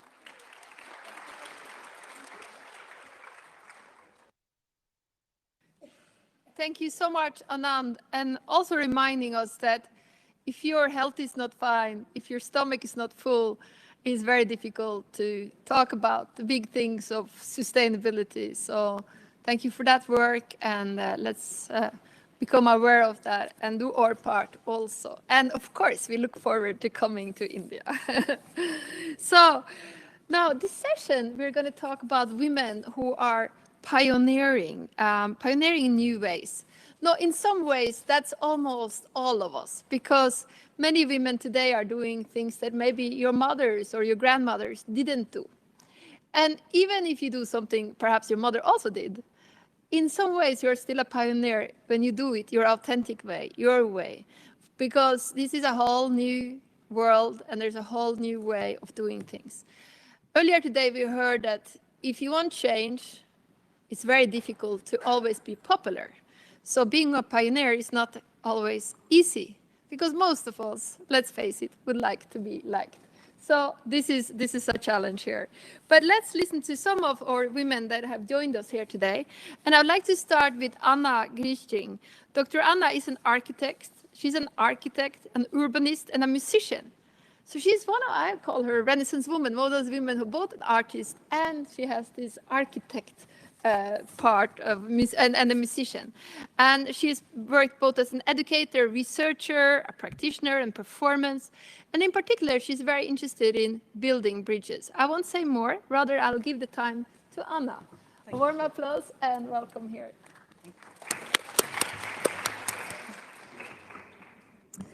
Thank you very much, Christine, for this lovely introduction, and also for seeing me as a pioneer and a Renaissance woman. Really, it's a great honor. It's a great honor to be here today. Thank you to the hosts and the organizers, and it's really an honor to be with all of you women today. So I'm going to make a presentation. I'd like to talk about my role as a teacher educator, and which is about creating future visions, teaching young women in the Middle East. I'm also working with intuition, which is not really recognized in academia, which is sometimes also a leap of faith, where we have to show vulnerability, make mistakes. It's also rooted in a deep connection with nature, leading by example, sometimes working under the radar, and very much about co-creation. When I say working under the radar, in some places you can't really be a militant feminist. Sometimes it's more about just doing what you do. So thank you. We'll start the presentation. So it's about between the lines. I work on historical fault lines, territorial chasms, bridging disciplines, balancing genders, integrating systems, and co-creating spaces. So I'm very much focused on also borders. This was in 2004 when I started my PhD in the US. Wangari Maathai just was awarded the Peace Prize, the Nobel Peace Prize. It was the first time that the Peace Prize associated peace and environment, and it was a woman. It was a green belt movement with women in Kenya. What's really interesting is it was bottoms up, and it then became policy. As you can see here, she participated in this Atlas of Ecosystems and Human Well-being. So it's also to show how these bottoms up initiatives can scale up. Now, this reminds me this morning, Lorella, talking about the scars and how we mustn't hide our scars. And I work on borders and conflict, and borders as the scars of history, but how we can transform them, not erase them, but actually how do we make beautiful scars out of these chasms. One example is the Iron Curtain Greenbelt in Germany. This was a bottoms-up initiative where they actually wanted to save the Iron Curtain. They made a cycling and a green band along the German green belt, and it's now expanding to the whole of Europe. So this is a beautiful scar full of endangered species. In Berlin, in the center, where the forces of real estate were very strong. They erased all of the wall, and they had to then put a thin band to say this is where the wall fell, because they didn't work on this opportunity of memory and ecology. This was my project for the Berlin Wall in 1989. I was actually there when the wall fell, and the idea was to make this canal. It was like a negative scar stitched by all these bridges with ecological, memorial, and social functions. I made a model out of newspaper because it was also a little bit critical of how the reunification took place, and it was really based on the Deutschmark and not so much on ideology. And here you can see this scar stitched together. I also put this into music with border meetings. Here you can see the model being used for the cover of the CD. So this was putting in, all the philosophical text and all the work on borders into a musical form with some musicians from jazz. This was in Pakistan. At the time, Pakistan was seen as the axis of evil, and we went there to play with some Swiss jazz alphorns, and we did a project with Qawwali musicians there, and we actually performed in a Sufi shrine. So it was also showing this spiritual, not just the extremism. So this is a project of, this is the landscape in Cyprus, the buffer zone, and it's this idea of transforming the buffer zone, and this transformation is a process of reconciliation, how we create the military buffer, transform it into a landscape of memory. Here there are some examples of organic farming, ecotourism, what kind of functions we can insert into this buffer zone. And this is, of course, a co-creation with the people on both sides of the border. This was also working on the riparian corridors. I visited the UN thanks to the Harvard Program on Conflict Research. At the time, it was Michael Muller who was there, who then became head of the UN in Geneva. Through him, I was able to visit the buffer zone, and I brought this idea, which I learned from other buffer zones, that there were actually endangered species in the buffer zone because there's no more development. And following this, they actually did a study of biodiversity with scientists from North and South Cyprus coming together to study the biodiversity in the buffer zone. It's also about transforming these military infrastructures into ecological infrastructures. Here you can see the observation post for, watching out for people. And then we're creating, thank you so much, observatories to watch wildlife. So how we can actually keep the memory but transform the infrastructure. And this with my students, we were actually redesigning these abandoned copper mines. The copper mines are linked to also Venus and Aphrodite. And it's also about transforming these landscapes into cultural landscapes and ecological landscapes for the future. So Venus was, Cyprus is a birthplace of Venus, but you only saw these huge statues of Ataturk and Macarius, very nationalistic. So this was a bit of a provocation on my side, was saying, well, why couldn't we have, more statues of Venus in the public spaces, and balancing more this representation. So now we're coming to Qatar.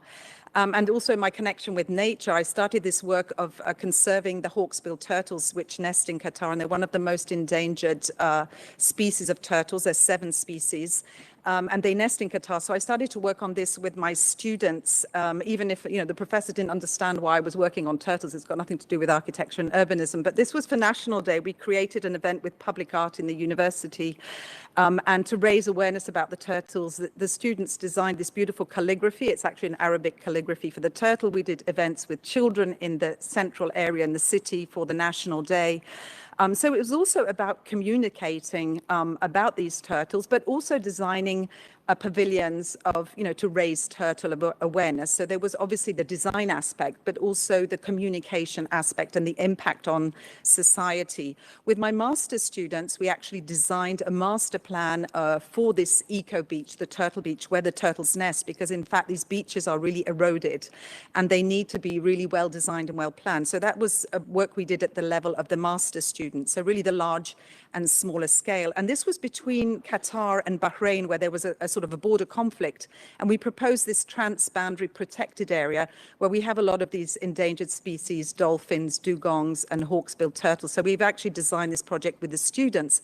And it was also about really informing the community. So the journalists were interested in this. And so it was also really important that this work was also informing the community at large about hawksbill turtles and the importance of conserving them. Then to move on to another project. This was a music project we developed in Switzerland for the opening of the Swiss Embassy, and it brings together American jazz musicians. This was with my late husband, Cheo Solder.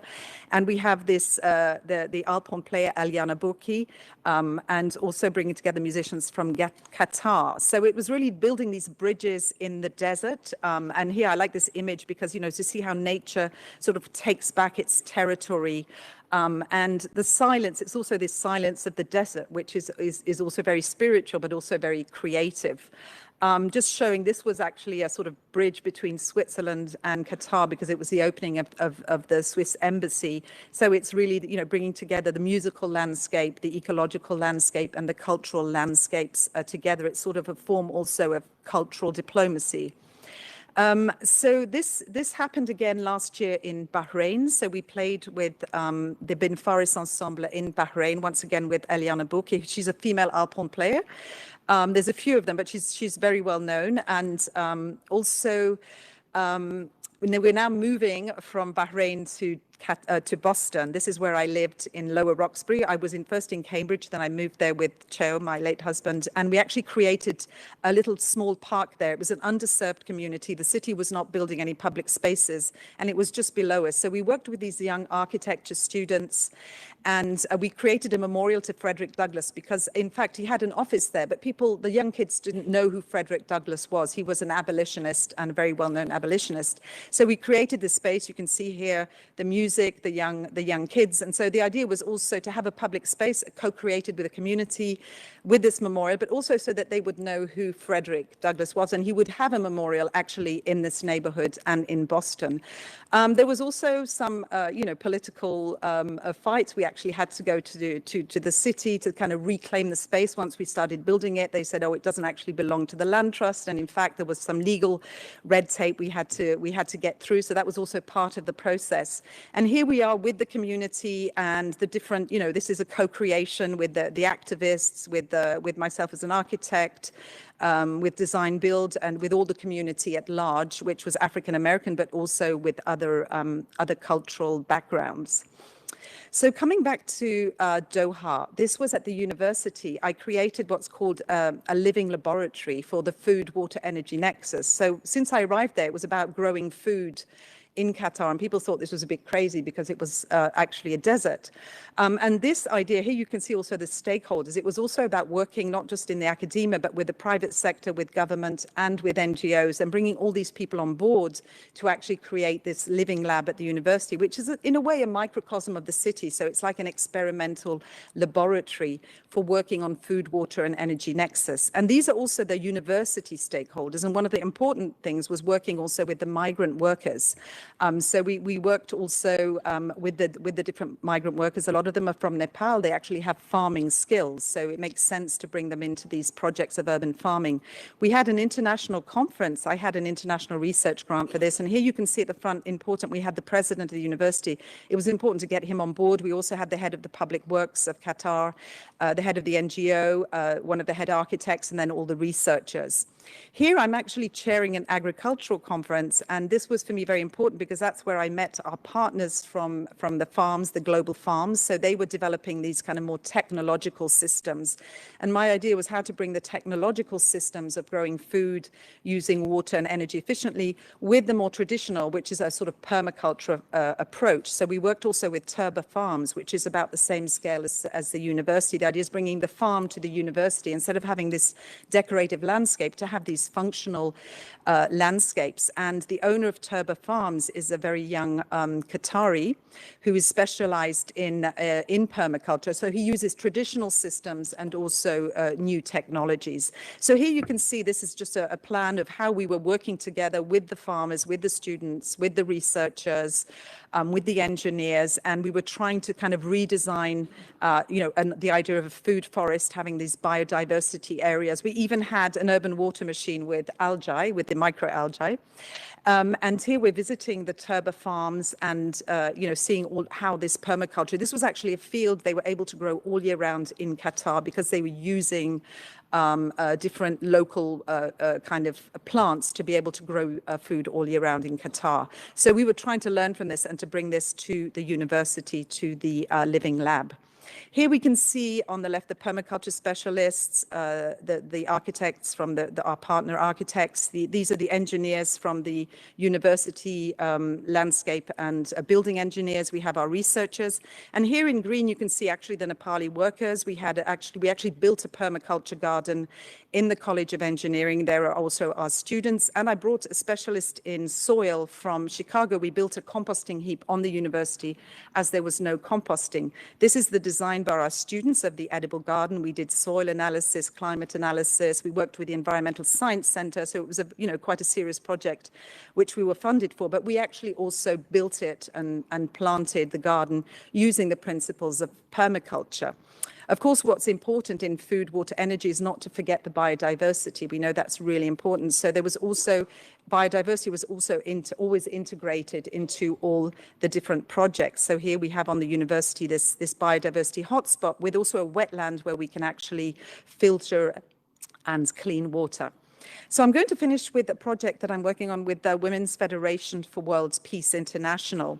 And it's called the Korea DMZ Peace Incubator. The idea is to create a space for women in the Korean demilitarized zone, bringing women from North and South Korea, but of course also women all around the world working on peace. So this is, it's a bit like the Cyprus buffer zone, of course, very, very different, but it's the idea of this buffer zone, which has been sort of basically untouched for 50, 60 years.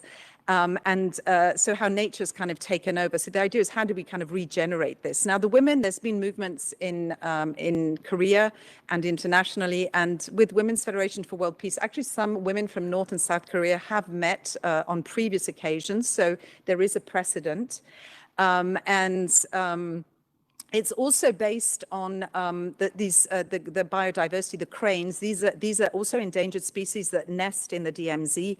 They're also sacred and related also to shamanism. Shamanism also predates the division of Korea. So it's also something to ground this work on, is to go sort of back, before the division. And the shamanism also includes women. There's also a very strong Korean shamanism with women. And we still have these harvest festivals that are celebrated in North and South Korea. So these harvest and shamanic festivals actually bring them also together. We're looking for these elements that bring them together. I greatly admire Micheline Calmy-Ray. She was one of our former presidents, because she actually crossed from north to south, and she always talks about active neutrality. She's somebody who's been very active in creating connections with countries and having an active neutrality. Some of the things that we propose is, for example, activities, businesses, Korean cosmetics using traditional plants, because Korean cosmetics are very well known worldwide. So these are some ideas we've been discussing with different people. And there's also, we actually discussed this with Marie-Hélène Lair. She's Director of Sustainable Innovation in Clarence. It was an event in Lausanne. So we try to sort of put forward ideas that could bring women from North and South Korea together and then create these spaces. Obviously, it also includes arts, music, and dance. There's already been some experiences of, co-creations between North and South, and also obviously bringing in international also actors. Obviously, it's very important to create social spaces and also create incubators for small businesses. So the idea is, what would we program in this type of a space in the DMZ? One of the ideas that's been put forward by Women's Federation for World Peace. Thank you. Yes, okay, I can't stop it because it's a video, so it's going by itself. So I think there's about 4 slides. There's like about 4 slides. Okay, well, okay, well, that's it. Thank you so much. Thank you so much. That's so impressive, and what's so interesting when you're sharing your many projects that you have worked on over a series of years on the border.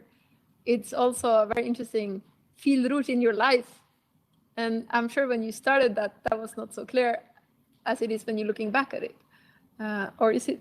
Yes, I tried to just and very short, yes or no. Yes, it has. Well, I stayed. I was in Berlin when the wall fell, so my work started there, and my PhD was on Cyprus. But it's true that ending up in Lower Roxbury, working on the color line, you know, this between the African Americans, etc., with Cheo, my husband. So it did sort of come in other ways, and also, you know, through other geographies. So it's always continued as a kind of a ligne directrice. Yes. Thank you so much, Anna. And how amazing we are in the Qatar room here in the United Nations. Yes. Our next speaker, thank you, and warm applause to Anna. Our next speaker is Mino Marielle. She's British, and she's co-founder of the Federation 100 and GEGO. She, at the pinnacle of a very impressive corporate career in London, she chose to step away her hamster on wheel life, leaping into the unknown, choosing to live an extraordinary life, causing extraordinary results with GEGO. And GEGO, what is that? GEGO, she says, is joy, ease, and grace, omnipresent. We want to hear more. Mino, the floor is yours. Thank you.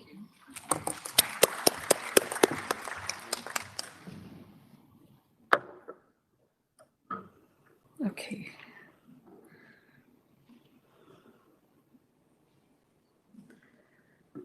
So thank you so much, Kristen, for inviting me. And thank you for all of my fellow panelists and all the panelists that have been before. Because what I'm about to share with you is really, I'm talking about the 10 facets that form the foundation of the new world. And I'm going to talk about a very unique opportunity and ability that we as women have that comes naturally to us just by the virtue of our evolutionary progress that enables us to lead the way in this new foundation. And what I'm talking about here is it's that mothering instinct. Whether you are a mother or you're not, you know, we are evolutionary wise, we are just born with that. And anything for where there's a lot of energetic agreement, it automatically becomes a reality. So, you know, there is a lot of agreement about women having this mothering instinct. It doesn't mean that men don't have it. Men have that also. And it is this mothering instinct form of leadership that is called for, as I share with you, the foundation of the new world. We've all experienced a shift in the world. You know, this whole situation with the COVID phenomenon, I call it the crown phenomenon, because it really did get humans to, you know, like go within themselves, opened up our crowns to a different world that might be possible. Who could have predicted that the entire world could come to a standstill? And I also say that this whole COVID phenomenon is also very powerful, I would say, equalizer, because it affected everyone. You could be rich, you could be poor, you could be man, woman, you know, whatever. It affected everyone. So there is that equalizer ability that it had. And it was all necessary from the intention of the divine plan at this time to create this new foundation. So what are the 10 facets of the new foundation, and how do women have this unique opportunity? The first one is uncertainty certain. So what is certain now is uncertainty. So if you can get your head around that, okay, uncertainty is what is certain. Now think about it as a mother. You know, the whole cycle of pregnancy, childbirth, and the initial child rearing. I mean, you know, the one thing you are certain about is that you are a mother and you're going to create a realm of safety and security for this being. And other than that, you're prepared for all forms of uncertainty. Now you can map that. You know, in my whole understanding, the moment you have experienced something, just like when you learn yoga or Pilates, you know, you do a posture, you do it right, a cellular memory is created, and you can repeat it again. The same thing applies to this. We've experienced it, and even if you've not given birth, you have that natural instinct. There's lots of evidence of other women that you can learn from, and you can completely map it onto wherever you are. The second facet of this foundation is unknown is the known. Who would have predicted that entire world would come to a standstill? You know, even airports closing down, and that we would actually lock ourselves up in our room and come out barely in the balcony and bang some, you know, to cheer the health workers on, bang some plates and stuff, and the entire world was doing it. Who would have predicted? Unknown is the known. So in this realm of the unknown, think about it. As a mother, the one thing you do know is you are a mother and this is your child, and things are you're going to just do what you can to make it okay. You know that. Now, once you are able to handle that, everything else can be unknown. You will not be deterred, right? The third piece is change is constant. Yes, I've heard that the change is, it's what is constant. It's actually happening all the time. COVID's here, not here, all that stuff. COVID's a great example of how it's showing up. The fourth one is take nothing for granted is the modus operandi. So as a foundation, this is the key thing to remember. What I'm talking about here is this is a foundation of the new world where take nothing for granted is the modus operandi. So if you get very attached to a particular way of doing something, and you can't take it for granted, it can change tomorrow. As a mother, we know that completely, So we can utilize that natural instinct in a very powerful way. Now we are going to some switches that have taken place. There is a switch. There's a switch from survival to thriving. So sure enough, survival instinct is good. Now you can lead your organization helping everyone survive. As a mother, you don't do that. You don't just teach survival to your children. You are about thriving, that they will thrive in the world, right? And that is the foundation. So you can imagine as women leaders, it's important for us to step into our knowing. We know this world. We've lived this world. And even if we haven't lived it ourselves, there's more than enough examples out there for us to learn from and emulate and build on. Then there's another switch, a switch from sustainable to regenerative. Sustainable is good, Developing something that creates sustainability is good. But if you actually focus on strategies that are regenerative, so we're talking about empowerment in the political world of women leadership, right? Developing strategies that enable that to become regenerative means you don't have to keep working on that again and again. We will be creating leaders who will actually be regenerating what has already happened so we can focus our attention on another issue that requires to be worked on. We know that. We don't just create an environment at home even for our children that just helps them sustain themselves. No, we don't. It is regenerative. The child becomes independent at every step. We naturally think regenerative strategies. Let's really get that cellular memory and apply it to our work, to wherever we are. There's another very interesting piece, which is that unconditional acceptance is the lubricant that lubricates expansion. So acceptance is one thing. Acceptance with regret is another thing. And that's acceptance because you have to, Really, it is unconditional acceptance. When you accept something just because you think you have to, there's a part of you that resents it. You may forget, years pass by, decades pass by, you forget. However, energetically, it's there. Like an internal energetic cancer that can lodge into your physical body at any time. So practice unconditional acceptance. As mothers, we do that naturally. It comes to us. Now, we don't just roll over with our children. We do tell them what we don't like about them and what is it that they requires to be changed. So there is acknowledgement we use of the good, the bad, the ugly, and the beautiful. And we unconditionally accept what is, and we co-create, a way in which this behavioral tantrum can be rectified. We can do that at work. We can do that everywhere. That is what lubricates expansion. Collaborative, there's a shift, another shift. Shift from command and control to collaborative co-creation of coexistence. Command and control strategies created the systems as we've known it, and they've had all, their time was right and it is okay. The new foundation is about collaborative co-creation of coexistence. It comes naturally to us as women, and you can imagine if as a woman, I take my entire life, all aspects of my life, I want them to coexist. I want them to coexist with joy, ease, and grace omnipresent. I can't do it by myself. I'll be exhausted. So it is a collaborative co-creation of coexistence. So, if we adopted those strategies, we wouldn't be harming the environment. It is about coexistence. A tree wouldn't have value just because it's chopped. In the forest, it'll have value because we are about coexistence. So think about those type of strategies. And there's another very important switch, which it's an up-leveling actually. It's an up-leveling from alignment to flow to coherence. Now, we've all been leaders in our own right. And it's great to have a team that is aligned, right? And that's great. You have a goal and you work at aligning everyone. Now, what if you had every member of the team in flow? Right? They were in their own flow. They will align themselves. That's regenerative. Now, what if you went even further and really got people to be able to feel confident to be in their truth? They are coherent with their truth. Anything is possible. Think about it. As a mother, we are coherent. We are in that complete coherence.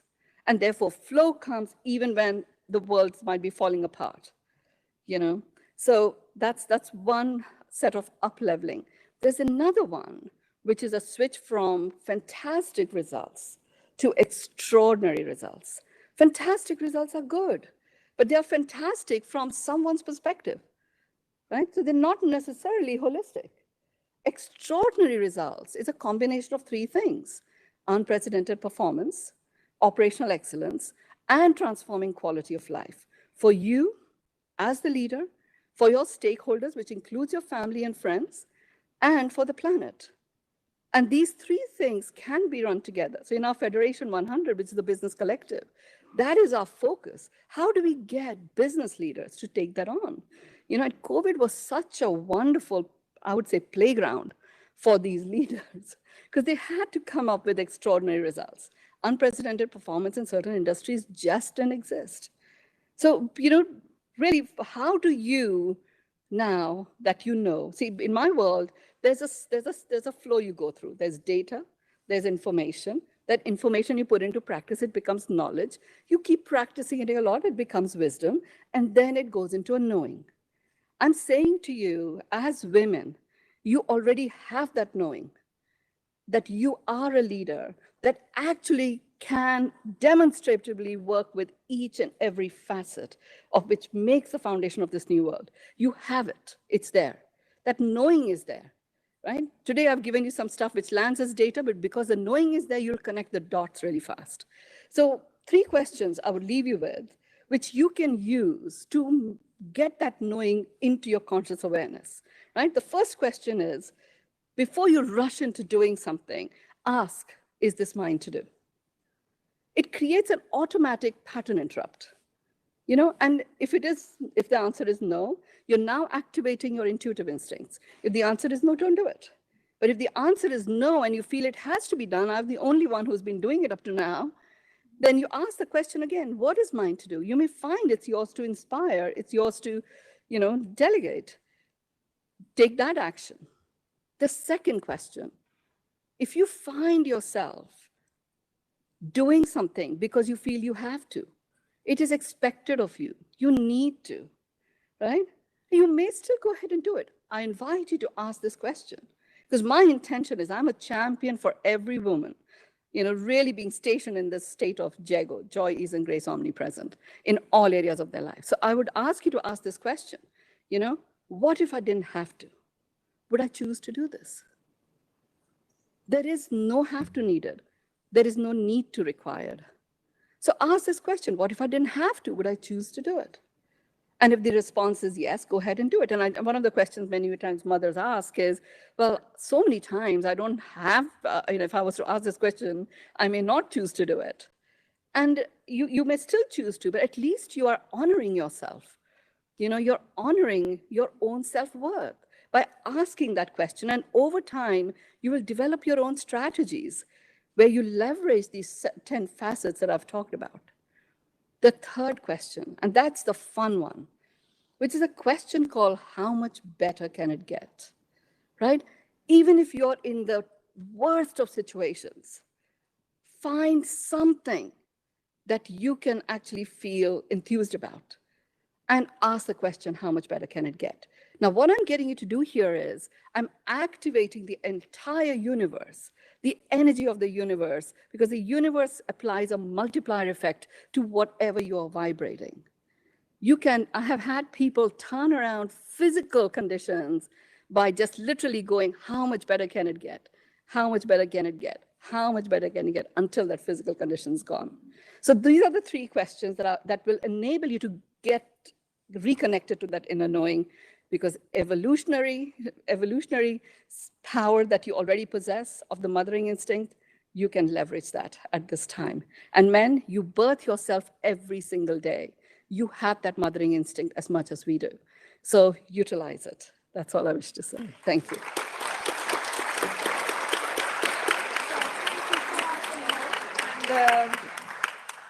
How much better can it get?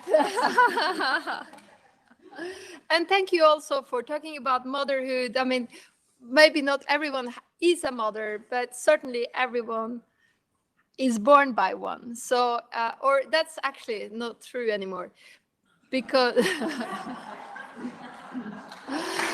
I forgot that, but anyway, that's another discussion. So thank you very much. We're gonna go, and that's about diversity, and yeah, that would be another one for another conference. So today, I would like to introduce our next speaker, F. Man, who is Belgium, and she's a visual conceptual artist at F. Man Art. She's born in Brussels, and she graduated from the Lucas School of Arts, University College, and Sint Lucas Kunst Humaniora. I'm not so good in your language. Majoring in graphic design, drawing from a model, setting and scenery design, photography, and major fine arts, visual arts, painting and sculpting. She's a very versatile artist and very well known. So I would like to welcome F. Man to the stage, or speak from where you're seated, please. I will talk from here. Yeah, I will. Yeah, first of all, there is, I make it myself easy. I'm a visual artist, so you should see something in first place. So while I'm speaking, you can see some of my painting upstairs, and it's a theory of woman power. Yeah, it's very, very warm to my heart to paint about that, because I'm convinced that everything what I paint, and I experienced that already in the past, it's like a magnet. It's, you create something and you create a magnet that it attracts in your world. And I can go on, but the main things that I want to go on is the title of this reunion, The Woman Inspiring a Peaceful and Sustainable Future. What do I question myself when I hear that? And inspiring, of course. This is my main goal, to be inspired by the world, by the people, by the beauty of each one's heart, and that I can be creative on that, and that I can resonate, so that I can hopefully build on a better world. And I don't agree completely with the lady from this morning, but she has a very interesting point. I am happily married with a man, but I love to see beautiful women, and that they are nude or dressed fully. For me, women are like goddess. They have such beautiful forms. And okay, man, they can be sometimes also handsome, but a beautiful woman is it's such different thing.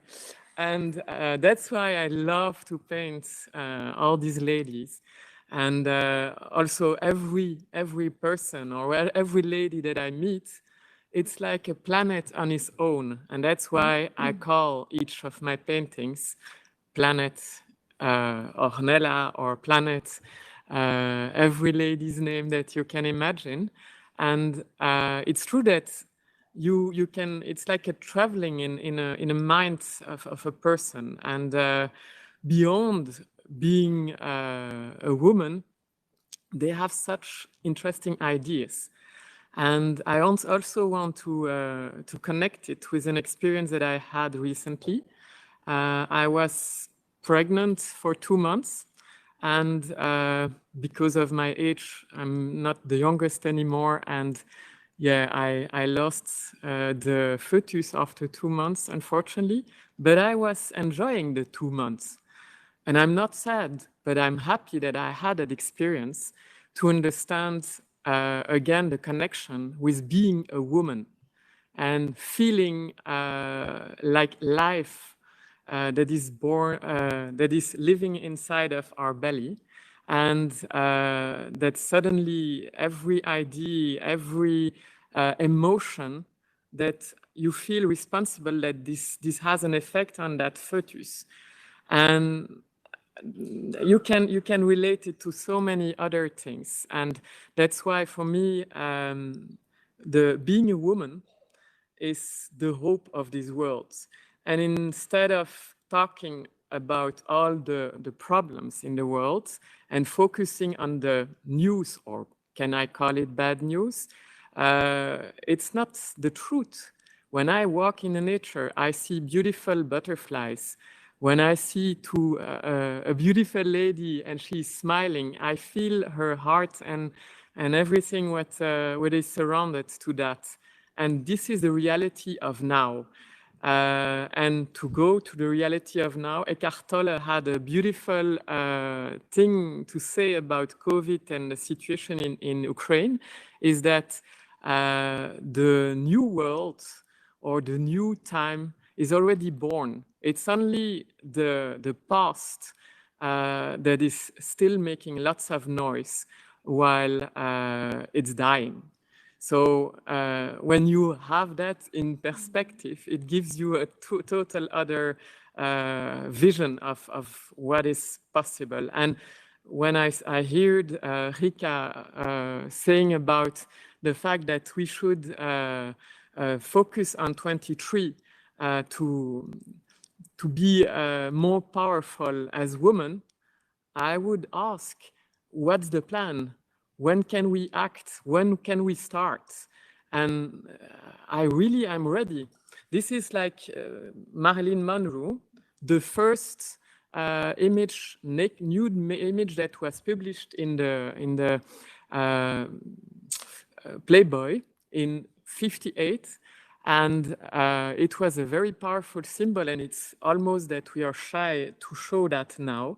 But I believe it's really powerful to see that in '58, maybe we were more free and more liberate than now. What I want to add also, I live 6 months in Italy and 6 months mostly in UAE, and I love UAE. And I would say that the Western world doesn't understand anything about the Gulf region, because I would say that if there is women empowerment in the government going on, it's not in Europe, it is in the Gulf region.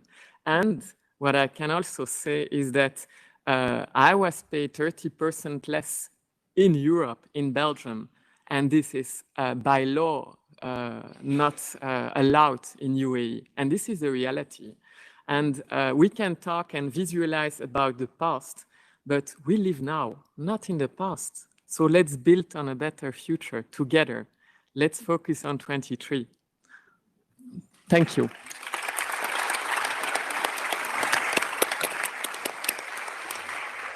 Thank you so much, and so beautiful to see and through your eyes, your pictures.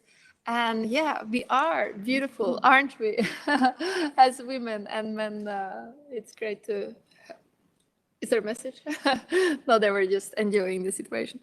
Okay, and you ask when to start. I'm ready. I think we start now. Here we started. We started. I mean, there's change happening at the moment. The new world is now. And our next speaker is Hana Matsu, and she's from Ukraine. And there are a lot of Ukrainian women here. How many are in the room today?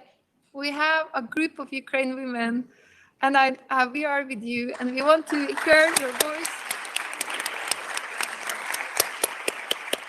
through Hana. And I know maybe if we can get time, one of you will come up also. But let's start with Hana, who is an entrepreneur and CEO of her company LLC React. And that's a marketing communication company. She found herself now in Geneva.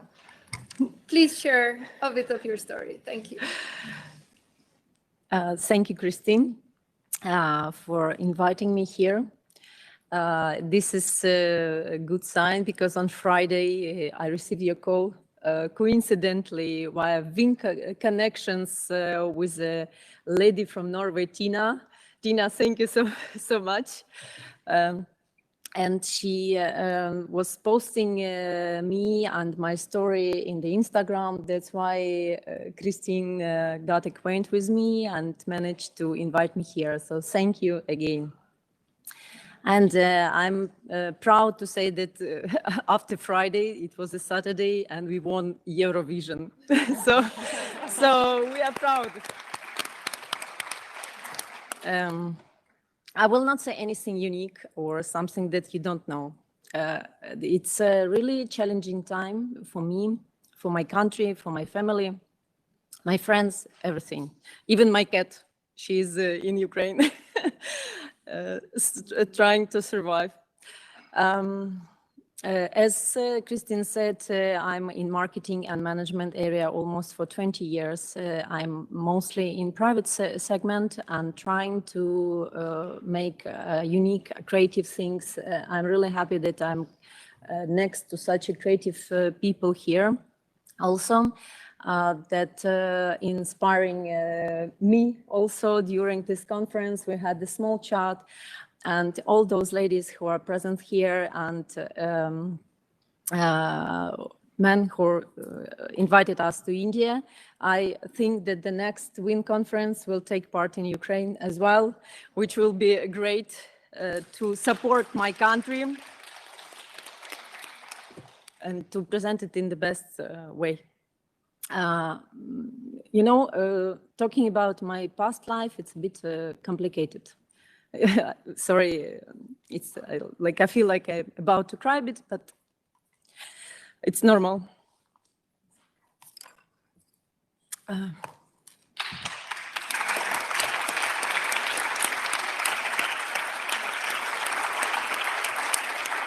You know, I was not thinking that sometime I will say that I'm a refugee, you know, that I will lose my house, my place to live, my freedom, most of the things that are familiar for normal life. And it's hard to talk about some future we don't know. Because the words of the guy who opened this conference were correct. If there is atomic bomb, we don't know. There is no plan. There is no future for none of us. So we hope that this guy will stop and our country will survive and win. And this WIN conference is a good sign for me. I started meditation more than 2 years ago when the pandemic started, because me as an interpreter were supposed to keep the staff, pay the salaries, and it was really tough time for myself to keep the business on. And we should admit that in my country, it's already 8 years war. Nobody was looking at this perspective that the situation is already unnormal. And now we all, the countries, face this war. And we are so brave and challenging and powerful that we will manage the situation supporting each other. We see the support of the world, but we need it definitely every day for the regions and part of the Ukraine that are still struggling to survive without water, food, and basic, very basic things. So sustainable future is possible. I see how many of you are doing really big things for women, for kids, for the planet. So I think if we will be together, meet each other on such conferences like here, we will be able, and if we will be in the government, yes, I totally agree that we have to be, most of the women will escape the violence, the war. We will fight, but in a better way, you know, to survive lives, families, and peace in the world. Since I'm here, I managed to visit a museum of Charles Chaplin in Lausanne. And I was there during his birthday and met his son. And I watched the movie Kid, which usually,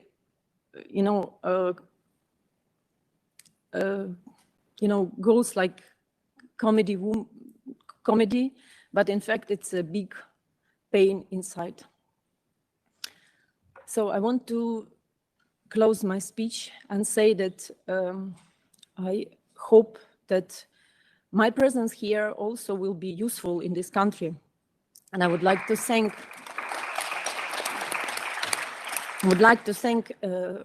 Switzerland and Wilde Carouche, who helped me and my son to survive here.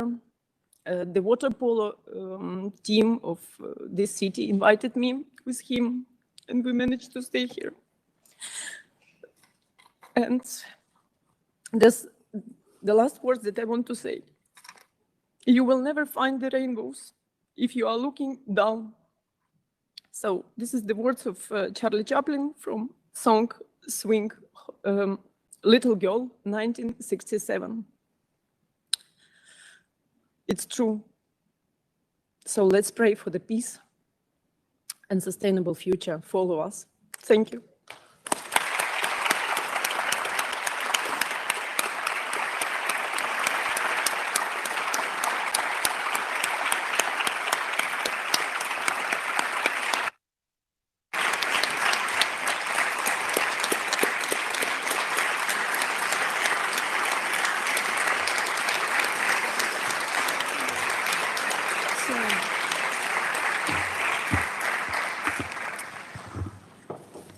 Thank you, Hana.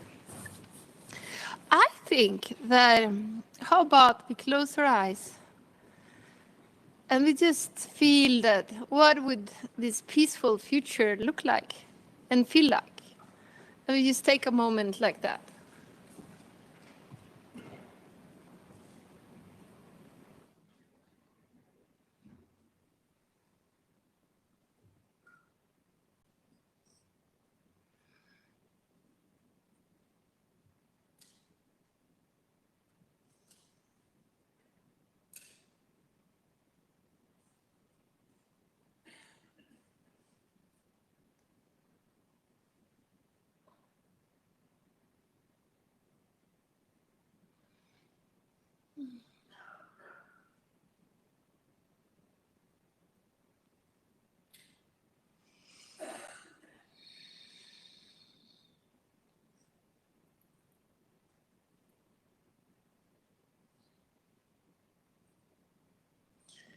Okay, thank you, everyone.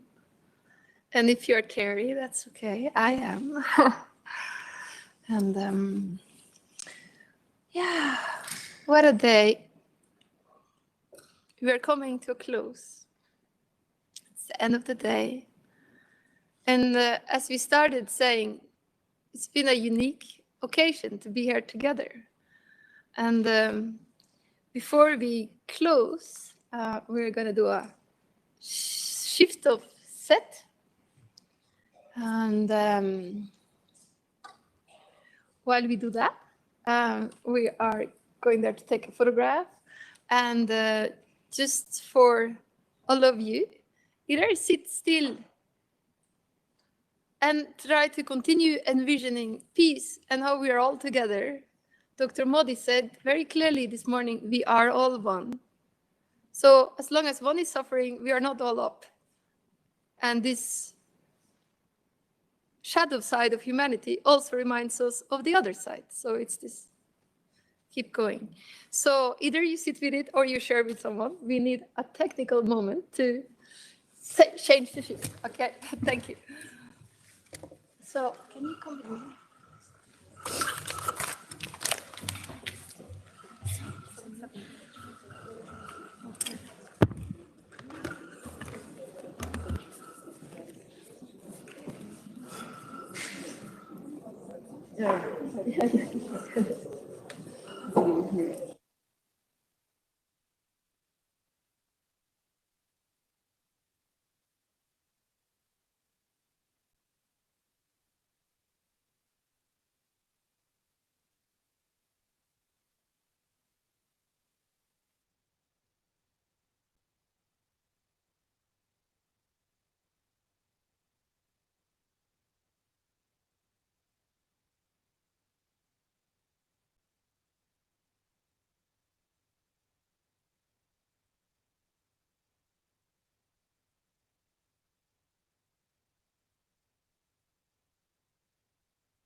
Please resume to your places because soon we have to get out of the room. So we want to proceed with what is planned. Okay, please, everybody sit down. Please respect it. Good. So.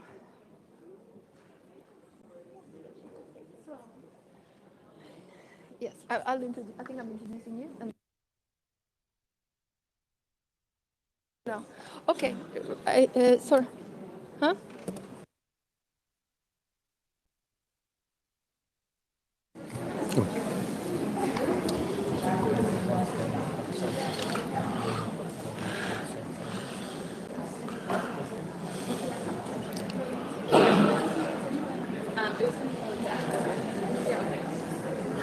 You want to speak last, right? Yeah. Yeah, so we just are going to have a little time with Kristen and Royston, and then Royston's going to leave, Yeah, and she was going to welcome you up. They can sit, or they're doing here. Well, if you want Royston to leave the stage for No, you it's and okay. Kristen, we want it to be equal. No, no, I'm here. It's okay. Yeah. But no, we have to be really respectful to our host. If you want to be alone on the You want stage. to have a conversation with me, right? Yeah. Yeah, yeah, okay. No, but so yeah. So if you want to be when Royston is, then you So want we can sleep on three together. Yeah. Together? Okay. Okay.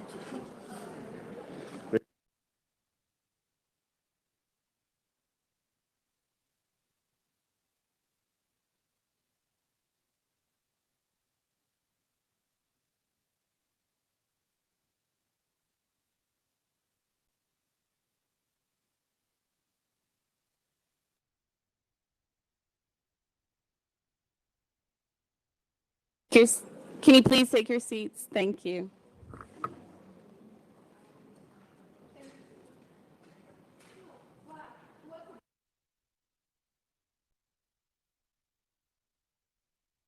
Before we, in this closing few minutes, I would like to ask our collaborating partner and men here present today who are brave enough to be a part of this venture. So, Dr. Modi, Dr. M, how has this day been for you, and what are some remarks you would like to leave the audience with? So I just want to give two remarks, which, I heard some things here. And first is about Ukraine. It is not the first time the wars have taken place, and it's not the first time the refugees have come out. In India, we saw this when India was partitioned, and a lot of people from Pakistan came to India as part of the partition agreement. Yeah. At that time, our group, Modi Group, we built a colony for the refugees and gave them job in what became Modi Nagar, our own town. And this has made a lot of contribution to what Modi Group is today. Yeah. So I think first thing I want to offer any of the Ukrainian women here, that we'll be happy to offer you not only job, but a place in London where we are trying to build a city which will also help people from around the world to settle in UK. So we have with us Shivani. Shivani, just stand up.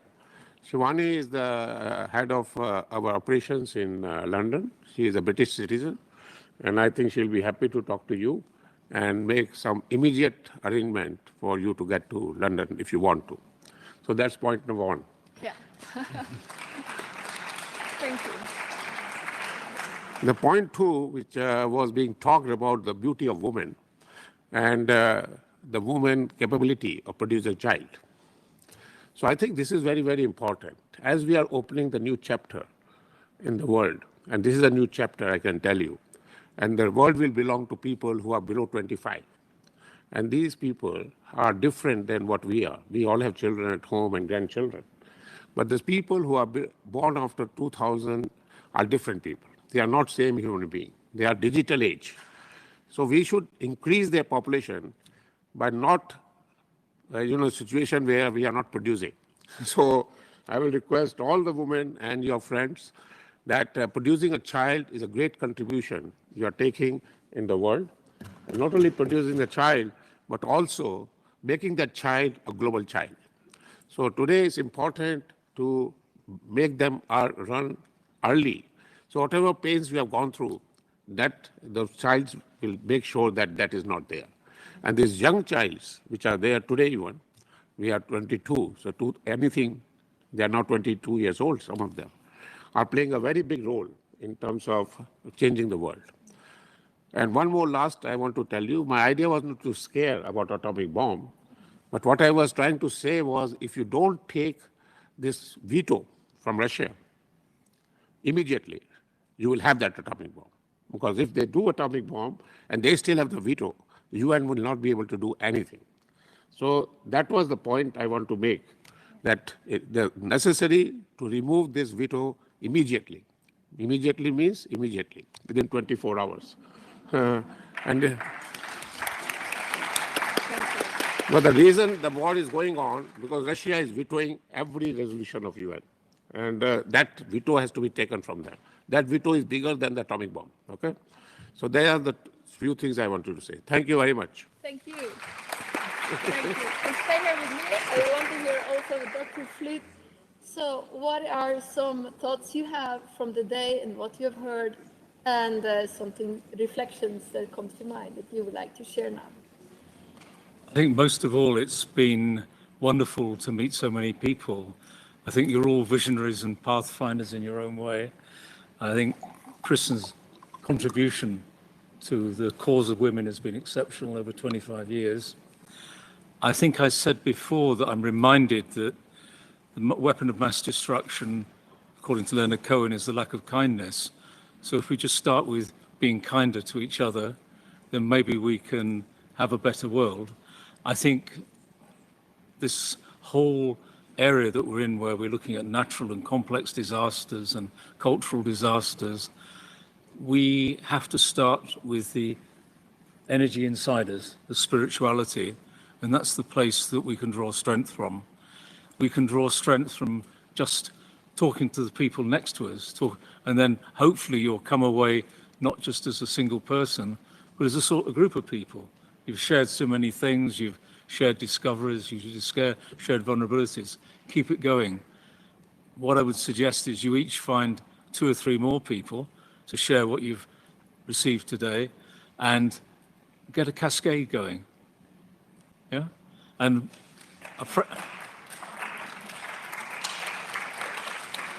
I reach out to the people from Ukraine. I have a sense of your stories, and it's fabulous that you're here. We wish we could do more.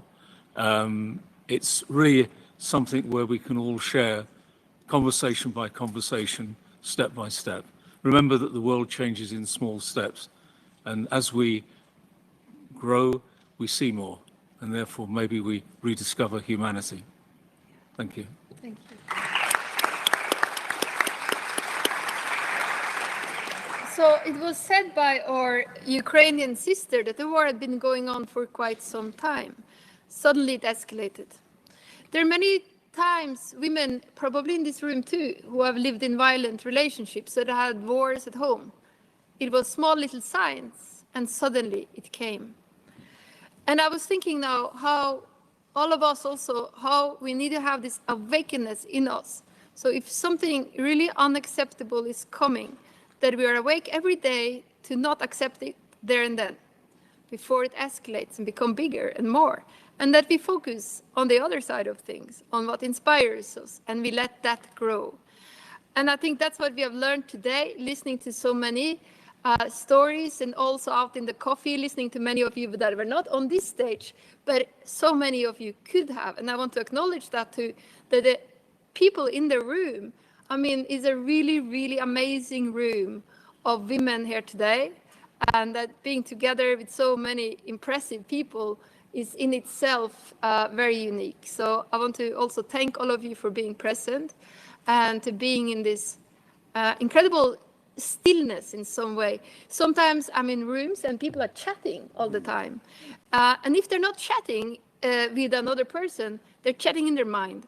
Today I felt a very still group of people that were active even when listening. And I think that's very impressive, and I want to applaud you for coming here with such presence. And with that presence, this reality, this is where we are right now. This is the day we have now. We don't have a war right here, right now with us.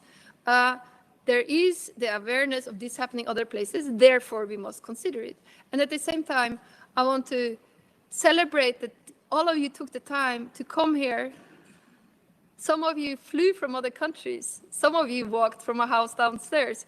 But all of you, and particularly those of you that went on a plane in this relatively post-COVID time, I thank you for doing that, all for being together, all for contributing so that we together could have a good time, a transformational time today. So thank you for that.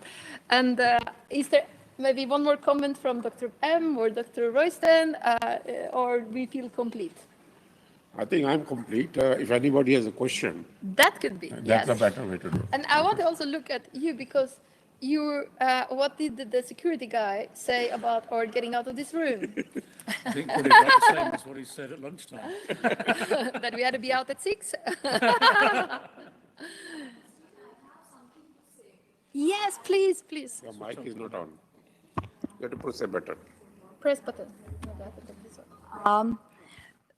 When I was going through the brochure, the first thing that I saw, that I read, was you mentioned about eradicating gender gap. In fact, you mentioned that you want a world where there is no gender bias. And I come from a place which we call the biggest democracy, that is India. There, unfortunately, we see the most of gender discrimination.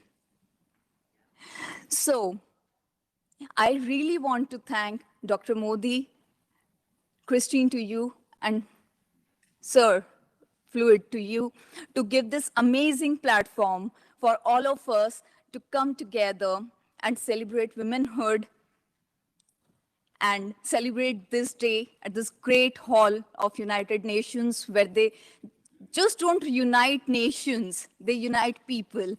Thank you so much once again. Thank you, really amazing. Thank you. Let's clap for Dr. Anne and Yes. Christine.